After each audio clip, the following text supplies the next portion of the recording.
Mister आजाद नजर आ रहे हैं? ठीक है, जिसको इधर मरो ना चल नहीं, मिस्टर आजाद क्या कर रहा है? रजिस्टर्ड पर्सन, ठीक है। रिक्वायरमेंट पहले पढ़ लें। Work out the sales tax liability. अच्छा, इसमें ज्यादा रिक्वायरमेंट पढ़ने की जरूरत नहीं है, यूजुअली वो बस सेल्स टैक्स लाइबिलिटी ही कहता है, ठीक है। Along with input to be carry forward if any, ठीक है, in his sales tax return. हम सेल्स टैक्स रिटर्न की ही वर्किंग करते हैं, ओके है। इंगेज, मिस्टर आजाद है और वो इंगेज है मैन्युफैक्चरिंग ऑफ कंज्यूमेबल गुड्स। जैसे कंज्यूमेबल गुड्स आती है तो हमारे जहन में आ जानी चाहिए थर्ड शेड्यूल आइटम या फास्ट मूविंग कंज्यूमर गुड्स, ठीक है। क्या जब तक वो होगा नहीं, थर्ड शेड्यूल का जब कहेगा नहीं तब तक हमने कोई नहीं करना। थर्ड शेड्यूल का इनपुट भी उतना, आउटपुट भी उतना नहीं, समझ आएगा। थर्ड शेड्यूल हालांकि बेचता 80 रुपीज की है, लेकिन टैक्स किस पे लगाता है? 100 रुपए। ये ख्याल रखना है, ख्याल रख। पूछा नहीं अभी तक उसने इस तरह का कोई क्वेश्चन अभी तक, लेकिन पूछ सकता है। तो थर्ड शेड्यूल में 100 रुपए का इनपुट, 100 रुपए जितने की आएगी उतने, जितने की आएगी उतने की नहीं बिकेगी, लेकिन टैक्स दोनों पे क्या होगा? सेम होगा। तो ये आपने ख्याल रखना है। चलें खैर करते हैं। Following information for the month of कौन से वाला? फेब 2009 इज अवेलेबल, ठीक है। अच्छा, ये साथ उसके कोई टैक्स के रेट्स थे वो मैंने उड़ा दिए हैं, उससे क्वेश्चन बहुत ज़्यादा आसान हो जाता था, ठीक है। तो जो है एक मिनट रोकिएगा जी, लिया आ जाओ। सेल्स, इसमें टैक्सेबल गुड्स भी हैं और इसमें एग्जाम्प्ट गुड्स भी, ठीक है। तो हमने ये देखना है कि टैक्सेबल गुड्स, अब जब तक वो बता ना दे, ठीक है, तो वो क्या हो जाएगा? पैसे ले लें, अमाउंट ले लें, ठीक है।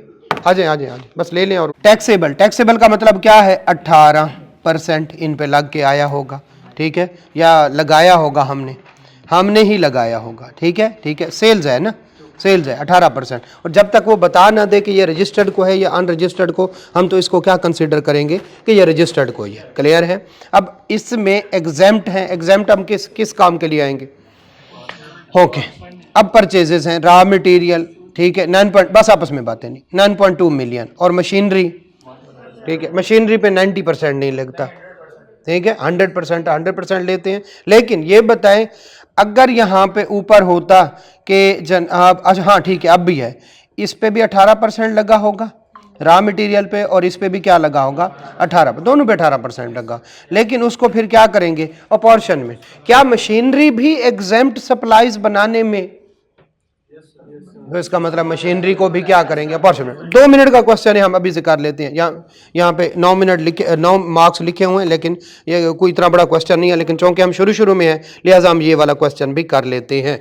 तो मशीन पहले नहीं आई, अब पहले मशीन भी ऐड हो चुकी है, हम मशीनरी का इनपुट भी लेंगे। अच्छा, और कोई इसमें मसला नहीं है। नंबर 1 क्या है कि टैक्सेबल और एग्जेम्प्ट, तो इसका मतलब इस दफ़ा 0 रेटेड नहीं है, हम अपॉर्शनमेंट किस में करेंगे? 2 में करेंगे। इनपुट हमारा कितने का? एक रॉ मटेरियल का, एक किसका है? मशीनरी का। क्योंकि मशीनरी का जो है इनपुट हमने पहले नहीं उस तरह से देखा, तो हम क्या करेंगे? उसको भी कंसीडर कर लेंगे, ठीक है। चलें जी, हम जल्दी से क्वेश्चन करते हैं और उसके बाद अगले क्वेश्चन पे मूव कर जाते हैं, ठीक है। उधर नजर नहीं आएगा ना, ठीक है। चले, क्या नाम है बंदे का? तो हम यहाँ पे मेन करेंगे और इधर हम वर्किंग करते जाएंगे। अगर आप चाहें तो यहाँ पे मेन करके तो इस साइड पे वर्किंग, जैसे आपको यहाँ पे क्या नाम है? मिस्टर आजाद, ठीक है। कैलकुलेशन ऑफ कौन से वाला? नीचे क्या लिखा हुआ है? कौन से वाला? ठीक है, सेल्स टैक्स लायबिलिटी, ठीक है। टैक्स पीरियड लिखना है, टैक्स ईयर नहीं लिखना, बल्कि टैक्स पीरियड। टैक्स पीरियड क्यों अहम है? क्योंकि वो बाज दफा ना पेमेंट करता है 180 दिन के अंदर अंदर उसने करनी होती है, ठीक है, तो आपको पता चल जाता है। दूसरा, अगर आप इनवाइस क्लेम ना कर सके तो आपने उसके बाद जो 6 पीरियड आते हैं उनमें क्लेम करना होती है। तो यस, टैक्स पीरियड इंपॉर्टेंट है। यहाँ पे हम रुपीज़ लिखेंगे और यहाँ पे हम आउटपुट टैक्स लिखेंगे। आउटपुट टैक्स की बाज़ दफ़ा वर्किंग करनी पड़ जाती है, तो वर्किंग 1 करके इधर लेके आए, और बाज़ दफ़ा आउटपुट सीधा सीधा होता है, आपको पता है। इस पे तो कोई टैक्सेबल नहीं होगा, इस पे क्या होगा? इस पे आउटपुट होगा। क्लियर हो गया? तो इस पे कोई आउटपुट नहीं है, इस पे आउटपुट है। तो सिंपल हमारा कितना है? अच्छा, कोई बाज़ दफ़ा आ जाती है आउटपुट रिटर्न होता है। आउटपुट रिटर्न तो ना कहें, जो है जो अपनी सप्लाईज होती है उसका रिटर्न होता है, जिसको सेल्स रिटर्न कहते हैं, ठीक है। वो ऐसा चीज़ें आती जाएंगी, मल्टीप्लाइड बाई कितने? 18%। क्लियर हो गया? कितना आ गया?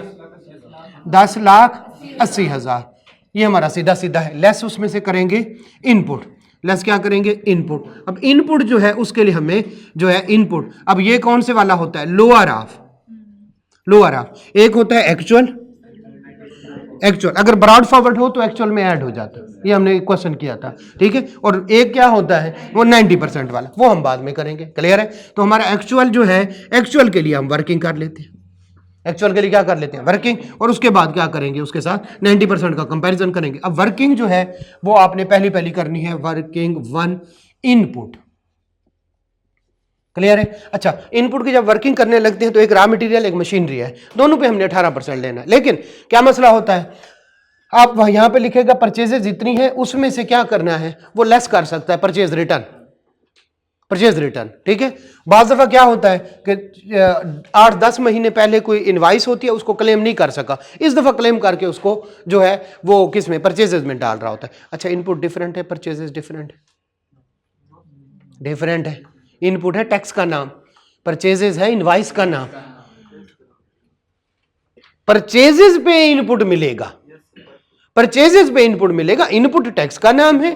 तो जब इनपुट की बात करें तो इसका मतलब है हम क्या निकालने लगे हैं, तो अगर परचेजेस की ज्यादा हो तो पहले परचेजेस की वर्किंग कर ले, फिर उस पे 18% लगा के क्या करें, इनपुट। और अगर यहां पे इनपुट लिखे तो परचेजेस मल्टीप्लाइड बाय 18 करके, परचेजेस मल्टीप्लाइड बाय 18 लिखें, फिर इनपुट हो तो इनपुट की वर्किंग हो, परचेज, फर्क समझ रहे हैं, परचेजेस हो तो परचेजेस की वर्किंग हो। और अगर इनपुट हो, अगर वो कहता कि परचेजेस में से इतनी चला गया, इतना आया, तो मैं परचेजेस की वर्किंग करता। और अगर मैं इनपुट की वर्किंग करूं तो परचेजेस की वर्किंग करके मल्टीप्लाइड बाय 18% करूंगा। यानी इनपुट है तो इनपुट की वर्किंग करें, परचेजेस है तो परचेजेस की वर्किंग, परचेजेस पे इनपुट टैक्स होता है, क्लियर है। चले, तो हम यहां पे परचेजेस की वर्किंग नहीं करते बल्कि किसकी करते हैं, इनपुट की। जो ऐसे ऐसे आपको चीजें समझ आएगी। अब इनपुट की वर्किंग के लिए हमें क्या है, रॉ मटेरियल, मैं पूरा कितना 92 लाख मल्टीप्लाइड बाय कितना आ गया 16,000,000, ओके। और उसके बाद कौन से वाला, मशीन पे, मशीनरी वाला डायरेक्ट होगा, वो इस वर्किंग में नहीं आएगा, वो नीचे से होगा, जो पेएबल आएगा उसके अगेंस्ट इनमें से। तो 90% वाला जो हमने कंपैरिजन करना है वो किसके साथ करना है, जो नॉर्मल परचेज है, इस पे 90%। खैर मशीन कितनी है, 17 लाख मल्टीप्लाइड बाई 18% कितना, 3,06,000, इसी तरह से 3,06,000। अब हम यहाँ पे इसको डबल लाइन लगा दें, इसकी वर्किंग अलहदा से हमने करनी है, और वो क्या है, अपॉर्शनमेंट। इसको चाहें तो वर्किंग 1 ए कर लें और इसको बी कर लें, अगर एक में चलाएं तो भी कोई इतना बड़ा मसला नहीं, तो भी कोई इतना बड़ा मसला नहीं।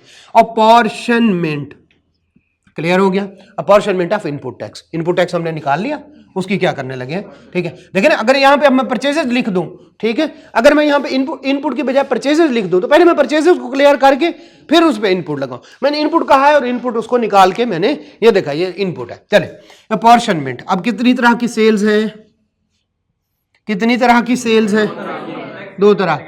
इधर हम सेल्स लिख लेंगे, सेल्स कह ले, या सप्लाईज, सप्लाईज बेहतर वर्ड है, ठीक है। इधर हम लिखेंगे किसका इनपुट, जिसकी अपॉर्शनमेंट करनी है वो कौन से वाला है, जो है इसको इनपुट कह ले या इनपुट ऑन परचेजेस कह ले, दोनों ठीक है। इधर लिख ले मशीन इनपुट, मशीन भी। तो अब ये एक नई चीज ऐड हुई है, ये एक नई चीज ऐड हुई है। क्यों, मशीनरी जो है वो क्या बना रही होगी, टैक्सेबल भी बना रही होगी और क्या बना रही होगी, एग्जाम्प्ट भी बना रही होगी, क्लियर है। लें जी, तो इधर आए, अब हम यहां पे, अब यहां पे डिस्क्रिप्शन, तो पहले ये 3 कॉलम वाला होता था, अब ये कितने पे चला गया, 4 कॉलम। अच्छा, आपके सोल्यूशन में क्या करता है, एक्स्ट्रा वर्किंग करता है वो, चूंकि आई कैप का कॉपी पेस्ट है, वो ये लिख के आगे इसका इनपुट की अपॉर्शनमेंट करता है, फिर यही दोनों बातें लिख के तो मशीन की अलहदा से करता है। वो मेरे ख्याल में डबल वर्किंग, मेरे ख्याल में वो नहीं करनी चाहिए। जब अपॉर्शनमेंट एक ही, बेस एक है, तो एक इधर क्या कर लो, इनपुट की अपॉर्शनमेंट, इधर किसकी कर लो, मशीन की कर लो, फायदा ही कोई नहीं। 2 दफा हम ये 2 कॉलम 2 दफा क्यों लिखे, क्लियर है। तो आपके आंसर में ऐसा लिखा होगा तो आपने उसको डिस्क्रिप्शन जी आ जाए। कौन कौन सी हैं, 2 तरह की, एक टैक्सेबल है, एक एग्जाम्प्ट। यूजुअली क्या होता है, टैक्सेबल फिर 2 तरह की हो जाती, एक रजिस्टर्ड को होती है, एक अनरजिस्टर्ड को। अनरजिस्टर्ड रजिस्टर्ड में कोई फर्क नहीं, सिवाय वो बॉटम लाइन वाली फिगर। चले ले जी, कितना हो गया, आइएगा जरा, टैक्सेबल और दूसरी कौन से वाला, एग्जाम्प्ट। अब यहां पे आउटपुट नहीं लिखना, बल्कि पूरी की पूरी क्या लिखनी है, जो है अमाउंट लिखनी है। वो कितनी है, नहीं इनपुट, यहां पे सप्लाईज लिखनी है। 6 मिलियन कहां पे है, कौन से वाला, तो हमने हाँ ठीक है, बस ठीक है, ओके ओके ओके ओके ठीक है, हम बिल्कुल सही कह रहे हैं। तो हाँ यहीं पे दो लिखने हैं। मैं ऊपर क्यों देख रहा हूँ, वो तो इनपुट की वर्किंग, ठीक है, वो तो इनपुट की वर्किंग। तो 6 मिलियन हो गया, फिर कौन से वाला, 4 मिलियन, टोटल कितना आ गया, 10 मिलियन। क्लियर हो गया। अब इसको मैं डबल लाइन लगाता हूं। अब इधर इधर इनपुट कौन से वाला, 1656 इसको अपॉर्शनमेंट करनी है, और इधर किसकी 6000, ठीक है, इसकी अपॉर्शनमेंट करनी है। दोनों के बेस क्या है, ठीक है, दोनों के बेस क्या है। अच्छा, फार्मूला क्या है, ये डिवाइडेड बाय ये मल्टीप्लाइड बाय ये, लेकिन हम करते हैं किस तरह से हैं, total divided by total sale multiplied by ये। फार्मूले में जो लिखा हुआ है हम पढ़ेंगे। क्लियर है। तो इन दोनों को डिवाइड करने के बाद इसके साथ मल्टीप्लाई करता है। क्लियर हो गया। फिर इसको इसके साथ डिवाइड करके, यानी a divided by b multiplied by c, लेकिन इससे कोई फर्क नहीं पड़ता। इसको इससे डिवाइड करके इससे मल्टीप्लाई कर लो, या इसको इससे डिवाइड करके ये हमने किया हुआ है क्वेश्चन। दोबारा करवाऊं, ए बी सी कर ओके चलें, कर लें जी। आज 993600।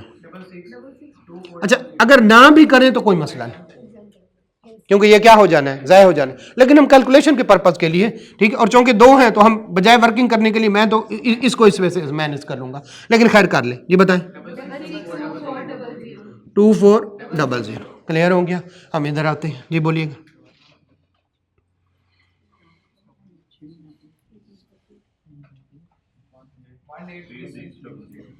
18360 जी, 144 122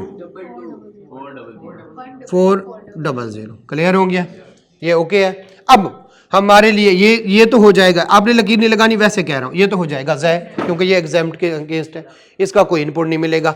इसका जो है 90% के साथ जाएगा। लेकिन अगर हमारी कोई एक्सपोर्ट होती और मोर देन 50% ऑफ द, फिर ये 90% वाला रोल इस पे भी ना लगता, ये आप 100% क्लेम करेंगे।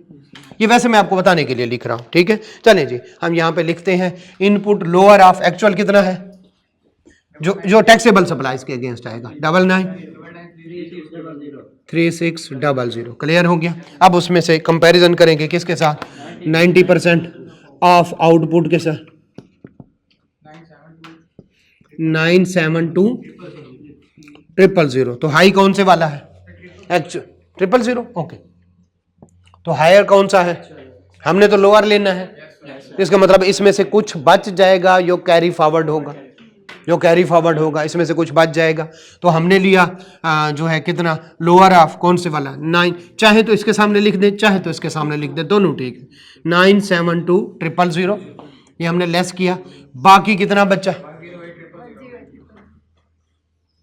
10800। ये इतना देना है हमने। क्लियर हो गया। अब जरा देखिएगा, ये देखिए, इन दोनों के डिफरेंस से कुछ बच गया है, वो कैरी फॉरवर्ड होगा। इन दोनों के डिफरेंस से कुछ बच गया, वो कैरी फॉरवर्ड होगा। एक हमारे पास और भी इनपुट मौजूद है, वो कौन से वाला, इसमें से जो बच गया ये भी कैरी फॉरवर्ड होगा, इसमें से जो बच गया ये भी कैरी फॉरवर्ड होगा, और इन दोनों का डिफरेंस भी जो है वो भी क्या होगा, कैरी फॉरवर्ड होगा। क्लियर है। देखिए ना, हमारा नॉर्मल परचेजेस का इनपुट कितना है, उनमें से क्लेम कितना किया, ठीक है, तो कुछ हमारा इसमें से बच गया होगा, वो क्या हो जाएगा, कैरी फॉरवर्ड। और अगले जो इनपुट वो क्या बन जाएगा, पार्ट बन जाएगा। एक और भी बचेगा, वो कौन सा है, चलिए पहले क्लेम तो कर ले, ये वाला। क्लियर है, ये वाला।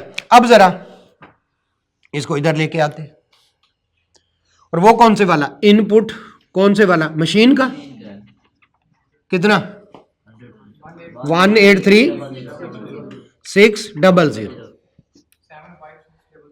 75 600, ये तो सीधा सीधा कैरी फॉरवर्ड हो जाएगा, ये तो सीधा सीधा कैरी फॉरवर्ड हो जाएगा, इसको कहते हैं कैरी फॉरवर्ड।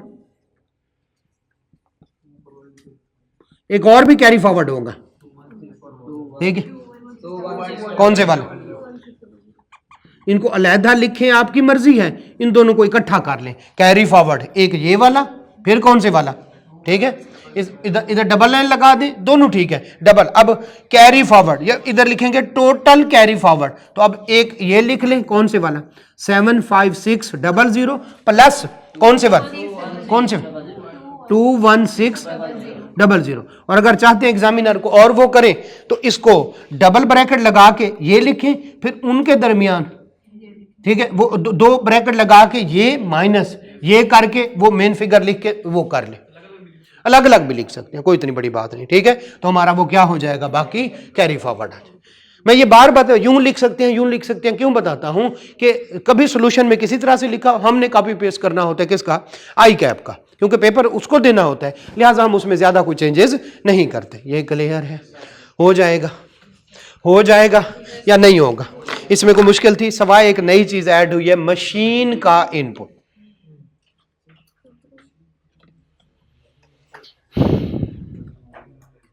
नहीं समझ आई,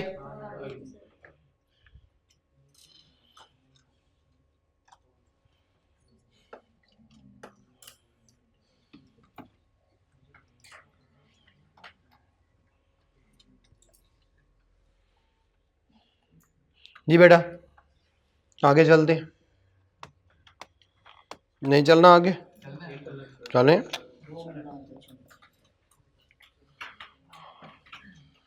यहाँ तक आ गए हैं तो बस ख़त्म करें इन चीज़ों को आहिस्ता आहिस्ता अगले 5-7 दिनों में, और कहें कि जनाब बस अब पेपर का वेट कर रहे हैं हम। अल्लाह खैर, टेस्ट दे देना, टेस्ट दे दे, फिर आपको, हाँ हाँ उनका बारी बारी क्या, जिनमें वट्टे डाले हुए, हाँ हाँ रिवीजन करवा देंगे, जिसका कहोगे रिवीजन करवा देंगे, अगले पूरा महीना आपका है, डिस्कशन होनी है टेस्ट की, इसके अलावा जो कहेंगे वो टाइम आपका है, ठीक है, अगर आप वो तो कराएंगे इसके जाके, जब आप टेस्ट दे देंगे ना तो एन पे आपके दो एक मॉक ले लेंगे और साथ ही बताते जाएंगे, क्योंकि एग्ज़ाम का जब तक आप प्रेशर बर्दाश्त ना कर लें तब तक आपको जो मर्जी बताते रहे। मैं इधर से आपको तैरने के तरीके बताता रहूँ, यूँ करना है, ये करना है, वो करना है, जब आपको पानी में डालेंगे तो तभी पता चलेगा कि जनाब, तो एक दफ़ा जब आप दे देंगे तो उसके बाद हम बताएंगे कि इसमें से पास कैसे होना, ठीक है, और वो आप जब फ्री हो जाएंगे कि इसमें, तो हमने यही आपको सिखाते रहना है फेब में कि आपने कैसे पढ़ना है, तैयारी कैसे करनी है, प्रेशर को कैसे हैंडल करना है, बस यही चीज़ें हैं, तो बड़ा टाइम है इंशाल्लाह आपके पास, ठीक है, लग रहा है आप 4-4 पेपर निकाल जाएंगे, बहुत ख़तरा है इस चीज़ का, बहुत ज़्यादा ख़तरा है, देखिए ठीक है, इंशाल्लाह इंशाल्लाह, ठीक है ठीक है, ओके, चले जी आगे चलते हैं, आगे चलते हैं, आगे चलते हैं, आगे, हाँ खतरों के खिलाड़ी, नहीं जी, question 5, mister Asif is registered under sales tax 1990, ठीक है, okay, following information for the month of August 2009 has been extracted from जो है हिज बिजनेस रिकॉर्ड, तो मंथ को अंडरलाइन कर दें, कौन से वाला है, अगस्त। अब इसमें से हमने क्या चीज़ एक्सट्रैक्ट करनी है कि अगर हम पिछले किसी को 5 महीने पहले, 6 महीने पहले, 7 महीने पहले कोई पेमेंट जो है वो हमने कोई चीज़ हमने लोन पे ली, सॉरी उसमें क्रेडिट पे ली और पेमेंट नहीं की 180 दिन में, उसका रोला आ सकता है, 180 दिन में पेमेंट नहीं की तो रिवर्स हो जाएगा, ये भी हो सकता है। दूसरा, हमने कोई इनपुट क्लेम नहीं किया था तो वो भी क्या हो सकता है, अच्छा ऐसी सेल भी हो सकती है जो इस महीने में ना हो, अगले महीने में हो, तो हम कहेंगे नहीं ये इस महीने से, ये तो हमने इनकम टैक्स से भी सीखा है, सैलरी वाले चैप्टर से, तो कुछ सैलरी अगले साल होती है, ये वो, तो ये ज़रूरी होता है कि आप इधर मंथ और उसमें जो 12 महीने होते हैं किसमें, इनकम टैक्स में, उनका ख्याल रखें, ये बहुत ही ज़रूरी है। खैर हम आगे चलते हैं, क्वेश्चन थोड़ा सा आगे जैसे हम बढ़ते जाएंगे थोड़ा ट्रिकी होते जाएंगे, चलें। Supplies made during the month जो है वो ये थी टू रजिस्टर्ड पर्सन, कितनी 5 मिलियन, 18% लगाया होगा, सप्लाईज है ना, सेल है। फिर कौन से वाले टू अनरजिस्टर्ड पर्सन, कितनी 3 मिलियन, ठीक है। तो इसमें एक तो 18% होगा, एक इसमें 4% होगा, जो किसी की ना मानता है ना किसी के साथ एडजस्ट हो, वो पे करने ही करनी है इनपुट आउटपुट के साथ, इसलिए उसको बॉटम लाइन फिगर कहते हैं। एंड पे जाके आखिरी लाइन पे उसको लिख देते हैं कि ये हमारा पेएबल है, पेएबल के साथ ऐड कर लेते हैं, ठीक है। Export supplies, zero rated supply, zero rated, ठीक है। अब इसका मतलब है जो है टैक्सेबल सप्लाईज भी हैं इन दोनों को मिला के, और कौन से वाली जीरो रेटेड। अब हमें क्या करनी पड़ेगी, लाजमी तौर पर हमें क्या करना पड़ेगा, ठीक है, अपॉर्चनमेंट करनी पड़ेगी, ठीक है। एग्जेम्प्ट सप्लाईज, ठीक है, अपॉर्चनमेंट करनी पड़ेगी। इस केस में जो भी आएगा वो इनपुट ज़ाय हो जाएगा, ऐसा ही है जी। आगे चलते हैं। गुड्स कॉस्टिंग कितनी 8 million were purchase from registered person, तो हमारी परचेजेस क्या हैं 8 मिलियन की, और रजिस्टर्ड पर्सन तो उसने 18% लगाया होगा। हम चूंकि रजिस्टर्ड है हम भी, तो उसने हमें एक्स्ट्रा फर्दर जो है वो 4% नहीं लगाया होगा। क्लियर है, ओके। आगे चलते हैं। Goods purchases from unregistered person कितनी, and were exclusively for making taxable supply, कोई फर्क नहीं पड़ेगा। तो ये आपका होमवर्क है। नहीं, सिंपल है, सिंपल है, सिंपल है, क्लियर है। सिंपल आपने क्या लेना है, इसका 18% और फिर क्या कर लेना है, अपॉर्चनमेंट कर लेनी है, और एक फिगर इसकी 4% हो जाएगा। और सॉल्यूशन पहले नहीं देखना, क्वेश्चन करके बेशक 10 दफा देख लें सॉल्यूशन, क्लियर है। सॉल्यूशन पहले नहीं देखना। क्या आपको सॉफ्ट में ये दोनों आ चुके हैं, क्वेश्चन भी और सॉल्यूशन आ चुके हैं? मैंने भिजवा दिए थे, ठीक है। नहीं आए, आ गया, बस ठीक है, इतना सिंपल, क्लियर हो गया। तो जनाब सिंपल है, हमने इसका क्या लेना है यार, इसको जूम तो करवा दे, इसका जूम खराब हो रहा है या मेरी आंखें वो हो रही, ये ब्लर हो रहा है। ये तो किसी को कहे के ना इसको कहाँ पे घुमाते हैं, कोई ऊपर, ठीक है। बल्कि कोई बेटा आप इधर हो जाए तो कोई आके ना जरा इसको वो नीचे एक जूम के लिए ना ऐसा एक व्हील सा बना हुआ है, उसको जरा कोई भी आ जाए, थोड़ा सा इसको कोई घुमा दो, कोई आप आ जाए बेटा, आप साइड पे हो जाए, थोड़ा सा जगह दे दें आपके ऊपर, थोड़ा सा साइड पे हो जाए।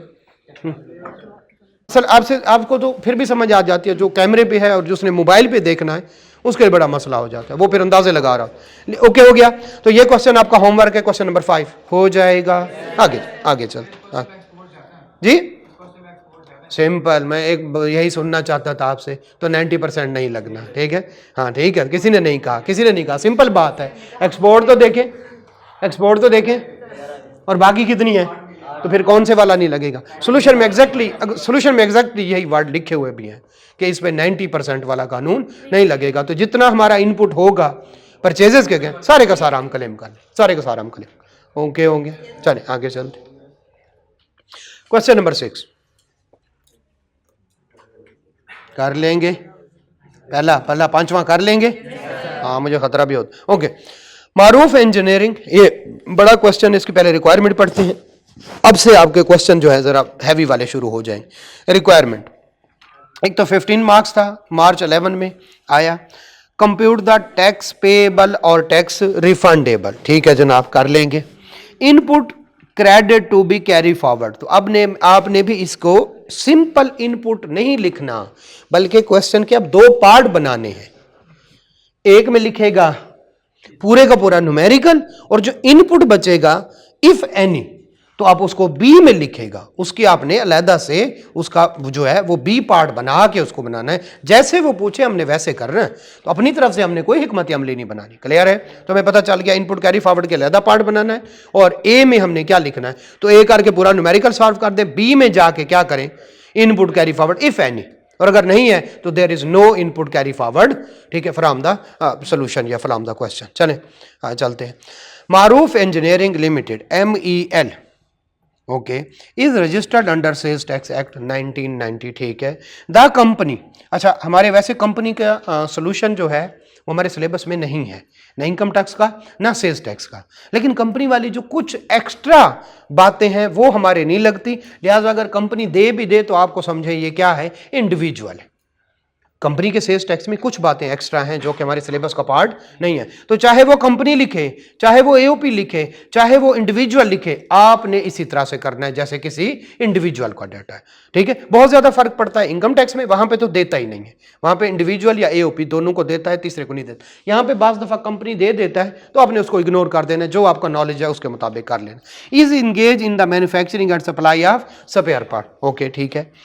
Following information has been extracted from the record of MEL for the month of Feb 2011। हम इसको हमेशा से अंडरलाइन करेंगे, मैं बार बार बता रहा हूँ। ठीक है, दो तीन चीज़ें हैं जिनका इम्पैक्ट इस पर पड़ता ही पड़ता है। परचेजेस, ओके, कोई मसला नहीं। लोकल परचेजेस, इसका मतलब इम्पोर्ट्स भी हो सकती हैं और इम्पोर्ट पे टैक्स भी हो सकता है, इम्पोर्ट पे टैक्स हो सकता है, वो बिल्कुल लोकल परचेजेस की तरह है, यहाँ पे नहीं दी गई। लेकिन अगर दे दे तो हमें पता है दो जगह पे टैक्स लगता है, एक इम्पोर्ट पे, एक जब हम सब लोकल सप्लाई करते हैं।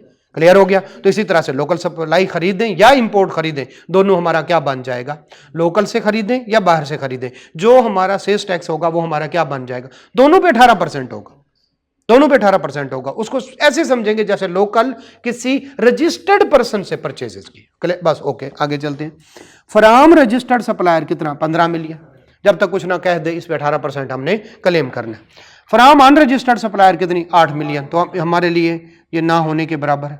और एक और लाइन लिखता है जो अनरजिस्टर्ड से हमने ली है एक्सक्लूसिवली फॉर कौन से वाला? टैक्सेबल, मेकिंग टैक्सेबल सप्लाई, हमने उस लाइन को भी इग्नोर कर देना। क्लियर है? आगे चलते। मैन्युफैक्चर्ड गुड्स, कोई मटेरियल लिया और उससे चीजें बनाई, ठीक है, उसमें से कौन से वाली? Local taxable supplies to registered person 18%, 10 million. Okay, local taxable supplies to unregistered person कितनी? 3 मिलियन। अब अनरजिस्टर्ड है तो इसमें 4% शामिल होगा, बाकी सारी बातें हमें पता है अब तक। एक्सपोर्ट टू ताइवान, मलेशिया भी करता तो कोई फर्क ना पड़ता, है तो एक्सपोर्ट, ठीक। ओके, चले। एग्जेम्प्ट गुड्स, ठीक है। अच्छा, अब बताएं, यहां कहे export to Taiwan and China तो कोई फर्क नहीं पड़े, चाइना का अलहदा लिख दे, ताइवान का अलहदा लिख दे, फिर भी कोई है तो एक्सपोर्ट ही। यहां कह दे export to Taiwan, China and zero rated supply, हमारे लिए सारी जीरो रेटेड होंगी, तीनों को हम इकट्ठा करके कह देंगे ये क्या है? Zero rated. क्लियर है? तो ये वर्ड यूज करता है, 2 या 3 जो है कंट्रीज के नाम लिख देता है, या 1-2 कंट्रीज के नाम लिख के एक लिखता है जीरो रेटेड सप्लाई। सब पे एक ही चीज है कि उसका हमें नॉर्मल उसके इनपुट के साथ हम उसको एडजस्ट नहीं करते, बल्कि उसके अगेंस्ट क्या मिलता है? रिफंड मिलता है। क्लियर है जी? आगे चलते। एग्जेम्प्ट गुड्स, कुछ ऐसी गुड्स हैं जो क्या हैं? एग्जेम्प्ट हैं, ठीक है भाई, इसके अगेंस्ट जो है सारे का सारा क्या हो जाएगा? ठीक है। अब सप्लाईज जो है एग्जेम्प्ट हमने की तो इसके अगेंस्ट जितना इनपुट होगा वो क्या हो जाएगा? Following additional information also available. अब जरा एडिशनल इंफॉर्मेशन आने लगी है, पहले ज्यादा नहीं थी, अब ऐसा आना शुरू हो जाएगी। तो सुन ले, जब वो कहेगा from registered person supplies include, तो फिर हम क्या करेंगे? एडजस्ट करेंगे। अगर वो कहेगा ऊपर वाली 15 मिलियन में इंक्लूड फलां चीज और वो गलत हुई तो हम क्या करेंगे? एडजस्ट करें। अगर वो सही हुई तो फिर कुछ नहीं करेंगे। अगर वो कहे, ये ना बताए कि रजिस्टर्ड पर्सन, वो कहे इतने की सेल हुई है तो हम उसमें क्या कर देंगे? ऐड कर देंगे। इतने की परचेज हुई है, इसका मतलब है ऊपर वाले के अलावा ये एडिशनल है। एडिशनल इंफॉर्मेशन क्या होती है? उसको केयरफुली पढ़ना है। अगर वो कहे कि हमने ये जो लोकल सप्लाईज की हैं इसमें से एक ऐसी सप्लाई शामिल है जो वापस आ गई, इसमें से लेस कर दें, इसमें से लेस कर दें। क्लियर है? क्लियर है? और अगर कहे वो एडिशनल इंफॉर्मेशन, ठीक है, एडिशनल इंफॉर्मेशन, इसमें से कुछ सप्लाईज थी हमने वापस कर दी हैं, तो हम क्या करेंगे? इसमें से लेस कर देंगे, लेस कर देंगे। अगर वो इंक्लूड का वर्ड यूज ना करें तो हमने उसको फिर अलग से लेना है। तो हमने जो एडिशनल इंफॉर्मेशन है उसको केयरफुली पढ़ना है कि क्या इनमें से ऐड लेस करना है। क्लियर हो गया? क्या इन पे इंपैक्ट पढ़ना है या नहीं पढ़ना? बाज दफा पढ़ेगा, बाज दफा नहीं पढ़ना, तो आपने इंफॉर्मेशन को बड़े गौर से पढ़ना है। ले जी, हम चलते हैं। पहला परचेजेज फ्रॉम कौन से वाली? रजिस्टर्ड सप्लायर, नाम से ही जाहिर है, परचेजेज फ्रॉम रजिस्टर्ड सप्लायर, कौन से वाली? 15 मिलियन, इसके बारे में बात कर रहे हैं। चले आगे चलते हैं। Purchases from registered from include कौन से वाला? 1 मिलियन। किसका? Which was invoiced on May 15 2010 अभी कौन सा चल रहा है? फेब चल रहा है, फेब चल रहा है, ठीक है। तो कितने महीने हो गए? हाँ, हमने तो देखना है 180 या 6 महीने। अगर वो बात करें दोनों, अगर पेमेंट है तो कितने दिनों में करनी है, और अगर इनपुट क्लेम ना करें तो 6 पीरियड आने वाले जिस महीने में हुआ उससे अगले 6 पीरियड तक क्लेम करना है। पूरी बात हमने नहीं पढ़ी, पूरी बात पढ़ लेते हैं फिर देखें। चलें, ये इनवाइस हुई थी 1 मिलियन की, कब? 15 मई, यानी मई के महीने में 2010। Input tax on invoice could not be claimed in the relevant period. तो मई की जो रिटर्न फाइल की थी उसमें हम क्लेम नहीं कर, कितने महीने में कर सकते? 6 महीने में। मई, उसके बाद जरा गिने, जून, जुलाई, अगस्त, सितंबर, अक्टूबर, नवंबर। नवंबर विल बी द, वुड भी कह दे, द लास्ट मंथ जिसमें हम क्लेम कर सकते। अब हम कहां पे खड़े हैं? फेब में। तो क्या ये परचेजेस में तब ऐड नहीं की थी, अब ऐड कर सकते हैं? नहीं कर सकते, ये तो गलत है। उन्हें कहें कि भाई आप मैक्सिमम कितने तक क्लेम कर सकते? 6 महीने तक, 6 जो है पीरियड तक आप क्लेम कर सकते थे, इसके बाद आप नहीं कर सकते। तो वो कब खत्म हो गए? नवंबर में। क्लियर है? तो अब बताएं, 15 मई से ये 1 मिलियन क्या हो जाएगा? लेस हो जाएगा। ये गलत है, ये गलत है, ऑलरेडी एडेड है, उसने बता दिया है। उसने क्या बता दिया है? Purchase includes. ये गौर से पढ़ना है। अगर ये स्टैंड अलोन इंफॉर्मेशन देता तो हम कुछ भी ना करते। अगर ये इंक्लूड वाली बात ना करता, वो कहता कुछ परचेजेस हैं जो हमने कब ली थी? 15 मई को। तो बताएं उसका क्या करें? हम कहें कुछ ना करें, हम कहेंगे कुछ ना करें। उसने कह दिया है इंक्लूड है, इसका मतलब है ऊपर वाली फिगर में। तो आप कहीं परेशान ना हो जाना, कभी वो लेस कर देता है, कभी नहीं करता। तो आपने एक इंफॉर्मेशन जो समझ ना आ रही है उसको 2-3 दफा पढ़ना है, खुद ही कोई ना कोई इंक्लूड। क्लियर है? आगे चल जी।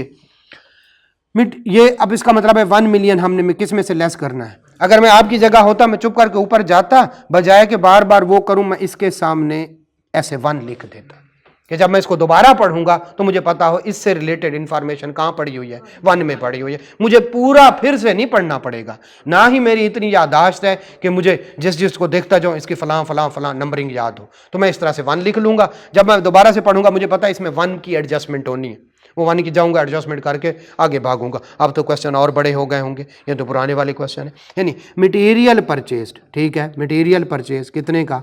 From unregistered supply was exclusively use for making taxable supply. इसको इग्नोर करना, ये वाली लाइन इग्नोर करना। ओके, गुड्स वर्थ कितनी? 5 lakh were return by different customer.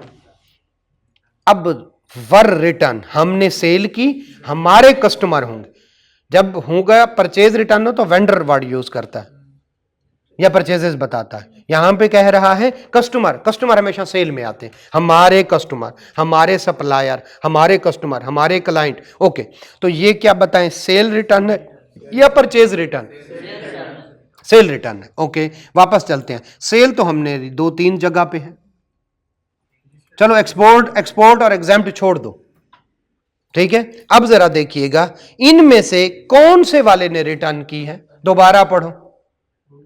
Goods worth 5 lakh, ठीक है, वर रिटर्न बाय डिफरेंट कस्टमर। अब तक वो रजिस्टर्ड भी हो सकता है, वो अनरजिस्टर्ड भी हो सकता है, अगली बात से फैसला होगा।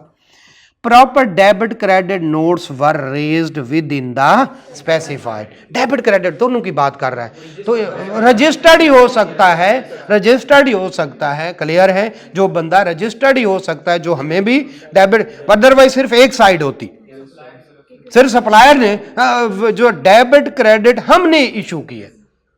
तो इसका मतलब है कि हम इसको एज्यूम कर सकते हैं कि ये किस में से है, रजिस्टर्ड पर्सन से जो सेल हुई थी, ठीक है, उसमें से। क्लियर हो गया?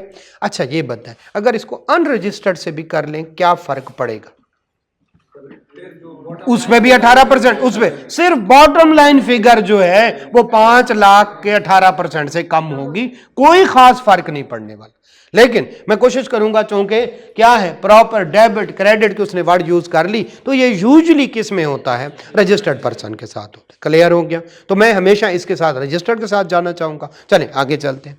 तो मैं ऊपर जाऊंगा और चुप करके 2 नंबर थी, 3 नंबर 3, ओके, तो फिर मैं इधर लिख दूंगा ताकि सनद रहे और बबक जरूरत याद है। इस पे 3 नंबर की एडजस्टमेंट हमने करनी है। पढ़ी रहे हैं तो साथ में फायदा भी उठा लें। आगे चलते, अ न्यू मशीनरी, ठीक है, न्यू मशीनरी कितनी, 2.4 million was purchase and put to use during the same month. ये ऊपर नहीं दी गई, किसी में एडजस्टमेंट नहीं करनी, एक एडिशनल इंफॉर्मेशन। अदरवाइज कहता परचेजेज इंक्लूड, तो हम परचेजेज में से लेस करते हैं, ये अलहदा से है। लेकिन ये बताएं क्या मशीन पे इनपुट मिलता है? यस मिलता है। क्या फर्क है आम और 100% क्लेम करेंगे, 100% का क्या अपॉर्चुनिटी करेंगे? यस करेंगे। किस में? टैक्सेबल, एग्जाम्प्ट, जीरो रेटेड, सब में करेंगे। क्यों? क्योंकि जो मशीन है उसको क्या पता आपने आगे कहां बेचनी। क्लियर हो गया? बस ठीक है, ओके आगे चलते हैं। 20,000 वाज पेड, पहली दफा ये पढ़ रहे हैं, 20,000 वाज पेड इलेक्ट्रिसिटी बिल। एक तो हमें पता है इलेक्ट्रिसिटी बिल पे इनपुट मिलता है, ये तो हम 2-3 दफा थ्योरी में डिस्कस कर चुके। थ्योरी अगर आपकी ग्रिप मजबूत है तो क्वेश्चन में आपको फौरन याद आ जाएगा कि इनपुट हमने कहां पे क्लेम करना है। नहीं जी, हमने इलेक्ट्रिसिटी बिल पे क्या करना है। अब ये बताएं, इस पे इसको मशीन की तरह कंसीडर करें या इसको आम सप्लाईज की तरह? परचेजेस की तरह है। क्यों? क्योंकि जिस तरह से परचेजेस इनपुट है, इनपुट 2-4 तरह का होता है। एक होता है रॉ मटेरियल, एक होता है लेबर, एक होता है एफओएच। पढ़ा है ना? अब जरा बताइए, ये बिल्कुल रॉ मटेरियल की तरह नहीं। बिजली जो यूज हो रही है तो वो भी एक कंपोनेंट ऑफ कॉस्ट है। तो मैं इसको 90% वाले के साथ ऐड करूंगा। इसको इनपुट जो नॉर्मल इनपुट होता है मशीन के इनपुट के साथ नहीं, इसको मैं नॉर्मल इनपुट के साथ जाऊंगा और इसकी भी क्या अपॉर्चुनिटी करूंगा, 90%। और ये क्लियर हो गया? तो इसको मैं मशीन के साथ ऐड नहीं करना, बल्कि इसको रॉ मटेरियल, लेबर और एफओएच, ये दोनों सारे इनपुट फैक्टर हैं। क्लियर है? तो मैं इसको इनपुट फैक्टर के तौर पर लूंगा। क्लियर है? तो हम पहले बाकी सारा परचेजेस वगैरह पे इनपुट निकालेंगे, फिर इसका क्या ले लेंगे 18%, और उसको भी क्या कर देंगे, उसको ऐड करके अपॉर्चुनिटी करके जो। क्लियर है? ओके चलें आगे चलते हैं। दोबारा से मैं परचेजेस पे इनपुट निकालूंगा और उसमें ऐड कर दूंगा इसका इनपुट, फिर उसकी करूंगा अपॉर्चुनिटी। जी 18%, 20% बिल्कुल लगता है। जो सिंपल है, जो आम रजिस्टर्ड पर्सन है उन पे लग, हमने वैल्यू ऑफ सप्लाई में पढ़ा था, कि जब जो है ये इंडिपेंडेंट पावर प्रोड्यूसर वापडा को सेल करते हैं तब भी सेल्स टैक्स लगता है, और जब ये और कौन से वाले डिस्ट्रीब्यूशन कंपनीज आम जो है जनता को सेल करते हैं तो उस पे भी क्या लगता है, से तो भाई सेल्स टैक्स तो लगा हुआ होगा, इस पे 18%। आगे रजिस्टर्ड हूं या ना हूं 4% नहीं लगेगा। क्यों? क्योंकि आम लोगों को भी तो जा रही है ना इलेक्ट्रिसिटी। ये जिस तरह से वो था कि फर्दर टैक्स किस पे नहीं लगेगा, जब आप एंड कंज्यूमर को सेल करते हैं तो फर्दर टैक्स नहीं लगा, तो इस पे 18% लगता है, इस पे फर्दर टैक्स नहीं लगता। क्लियर है? चले आगे चलते हैं। तो इसका मतलब है मैं इसको ऐड कर दूंगा किसमें, परचेजेस में। ठीक है, ओके। पार्ट्स वर्थ कितने वाले, 15,000 वर्ड डिलीवर्ड टू सीईओ। अगर आपकी ग्रिप अच्छी है थ्योरी पे तो ये समझे, हाँ, for his person free of cost. Clear है? तो ये अब आउटपुट जैसे हम रजिस्टर्ड पर्सन को करते हैं बिल्कुल वैसा हो जाएगा। 18% ऐड कर, ये सेल्स में सप्लाईज की जब हमने डेफिनेशन पढ़ी थी, put to personal use, put to business use, put to फलां गिफ्ट। ठीक है, तो ये सारी वही वाली सप्लाई है। तो हम इसको किस में करेंगे, सेल्स में ऐड कर देंगे, रजिस्टर्ड पर्सन वाली सेल में। किधर हो गया, कितना नंबर है जरा बताइएगा। क्लियर हो गया? तो इसमें हमने ये वाली चीज भी ऐड करनी है। ओके हो गया? ये वाली बात समझे नहीं है। सप्लाईज की डेफिनेशन में था और मैंने बताया था अगर चीजें घर ले जाएं, सीईओ कौन है? मालिक है, वो घर ले गया है। और क्यों भाई? हमारी तरफ से क्या गिफ्ट दे दें, सप्लाईज है। मस्जिद में पंखे लगवा दें तब भी सप्लाई है। तो ये सप्लाई है। क्लियर है? ये एक नया पॉइंट आया है। चलें आगे चलते हैं। सेल्स टैक्स क्रेडिट कितना? 50,000 were brought forward from the previous month. ठीक है, आ गया। तो उसको इनपुट का एक्चुअल के इनपुट के साथ क्या हो जाएगा? ऐड। ये पहले एक क्वेश्चन में हमने किया था। ओके, सेल्स टैक्स रेट जो 18% है, all above amounts are exclusive of sales tax. तो उसके साथ 18% हमने लगाना है। चलें जी, अब दोबारा हम वापस चलते हैं और हम इस क्वेश्चन को करने की कोशिश करते हैं। क्लियर हो गया? ले जी जी, टेस्ट में आया हुआ था। चलें, आपने कोशिश तो की होगी। अब उसकी सोल्यूशन भी आपको मिल जाएगा, हम डिस्कशन भी कर लेंगे। चलें अब हम इसको डिस्कस करते हैं। चलें, ले जी, क्या नाम है उसका? मारूफ।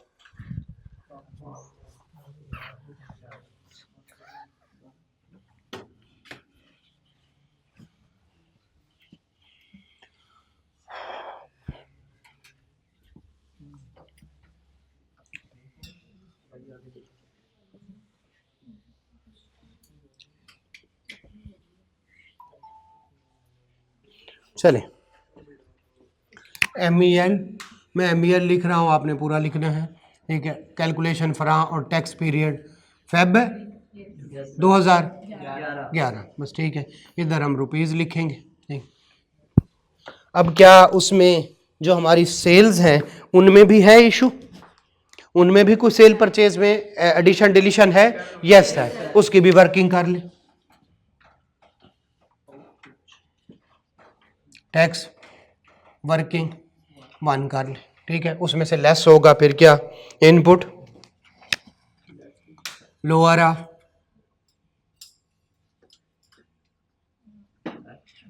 एक्चुअल। ठीक है, इसको वर्किंग 2 कर ले। ऐसा है या नहीं? फॉर्मेट याद रखना है। इसके साथ ऐड हो जाएगा ब्रॉड फॉरवर्ड। था कुछ वो पहले लिख ले, जान छोड़ जाए उस। ठीक है, 50,000 है। नहीं, उधर जाके लकीर भी तो लगानी है कि हमने ये वाला क्वेश्चन कर लिया है। सॉरी, ये वाला टॉपिक, सॉरी टॉपिक ना कहें, एडजस्टमेंट हमने कर ली। ये वाला क्लियर हो गया, ताकि आपको जब सब पे लाइन लगी हुई हो तो सिर्फ वही रह गया होगा जो हमने क्या कर लिया है, जिसको हमने अभी करना है। ठीक है, तो ये ब्रॉड फॉरवर्ड कितना है? एक्चुअल के साथ ऐड हो जाएगा, वो कितना है? 50,000। क्लियर है? 50,000 अभी से लिख लो। From January previous month, from previous month लिख लें, फ्रॉम जनवरी 2011 लिख लें, जो आपकी मर्जी। क्लियर हो गया? अब ये हम वर्किंग शुरू करते हैं। नंबर 1 है आउटपुट की वर्किंग।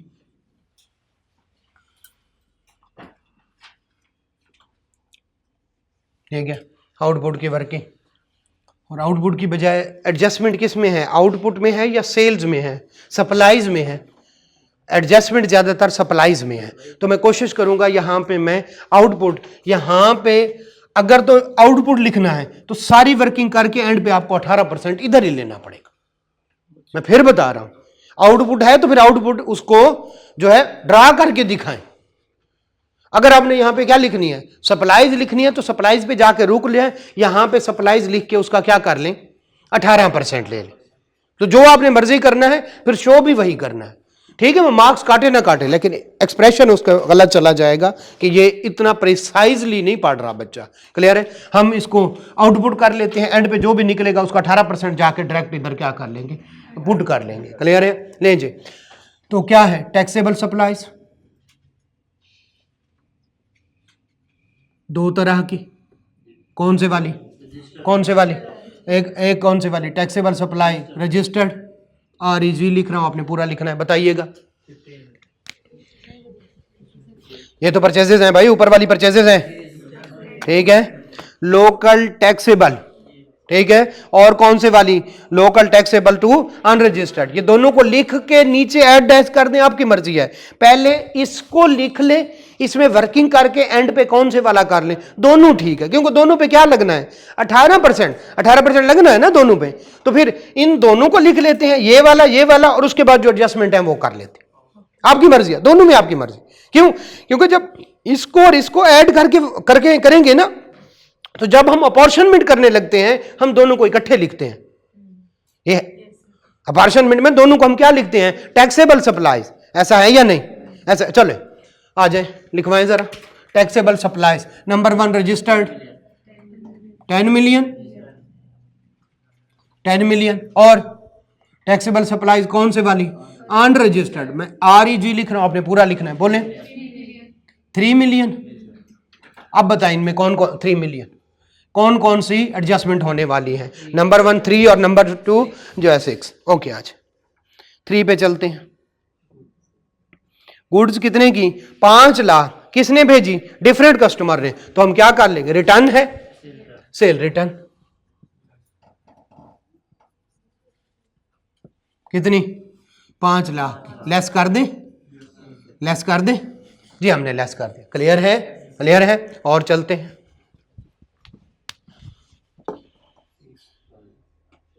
छः, ठीक है। अच्छा 3 पे वो लकीर तो लगा लेना। एक तो हमने इसको कर लिया, ये पूरा हो गया, 3 पूरा हो गया और 2 भी पूरा हो गया, करने की ज़रूरत नहीं है, ठीक है। उसके बाद कौन से वाला हो गया, और उसके बाद कौन 6 करने लगे। पार्ट्स वर्थ 15 हो, डिलीवर टू किसको, CEO। क्लियर हो गया जी। Parts to CEO।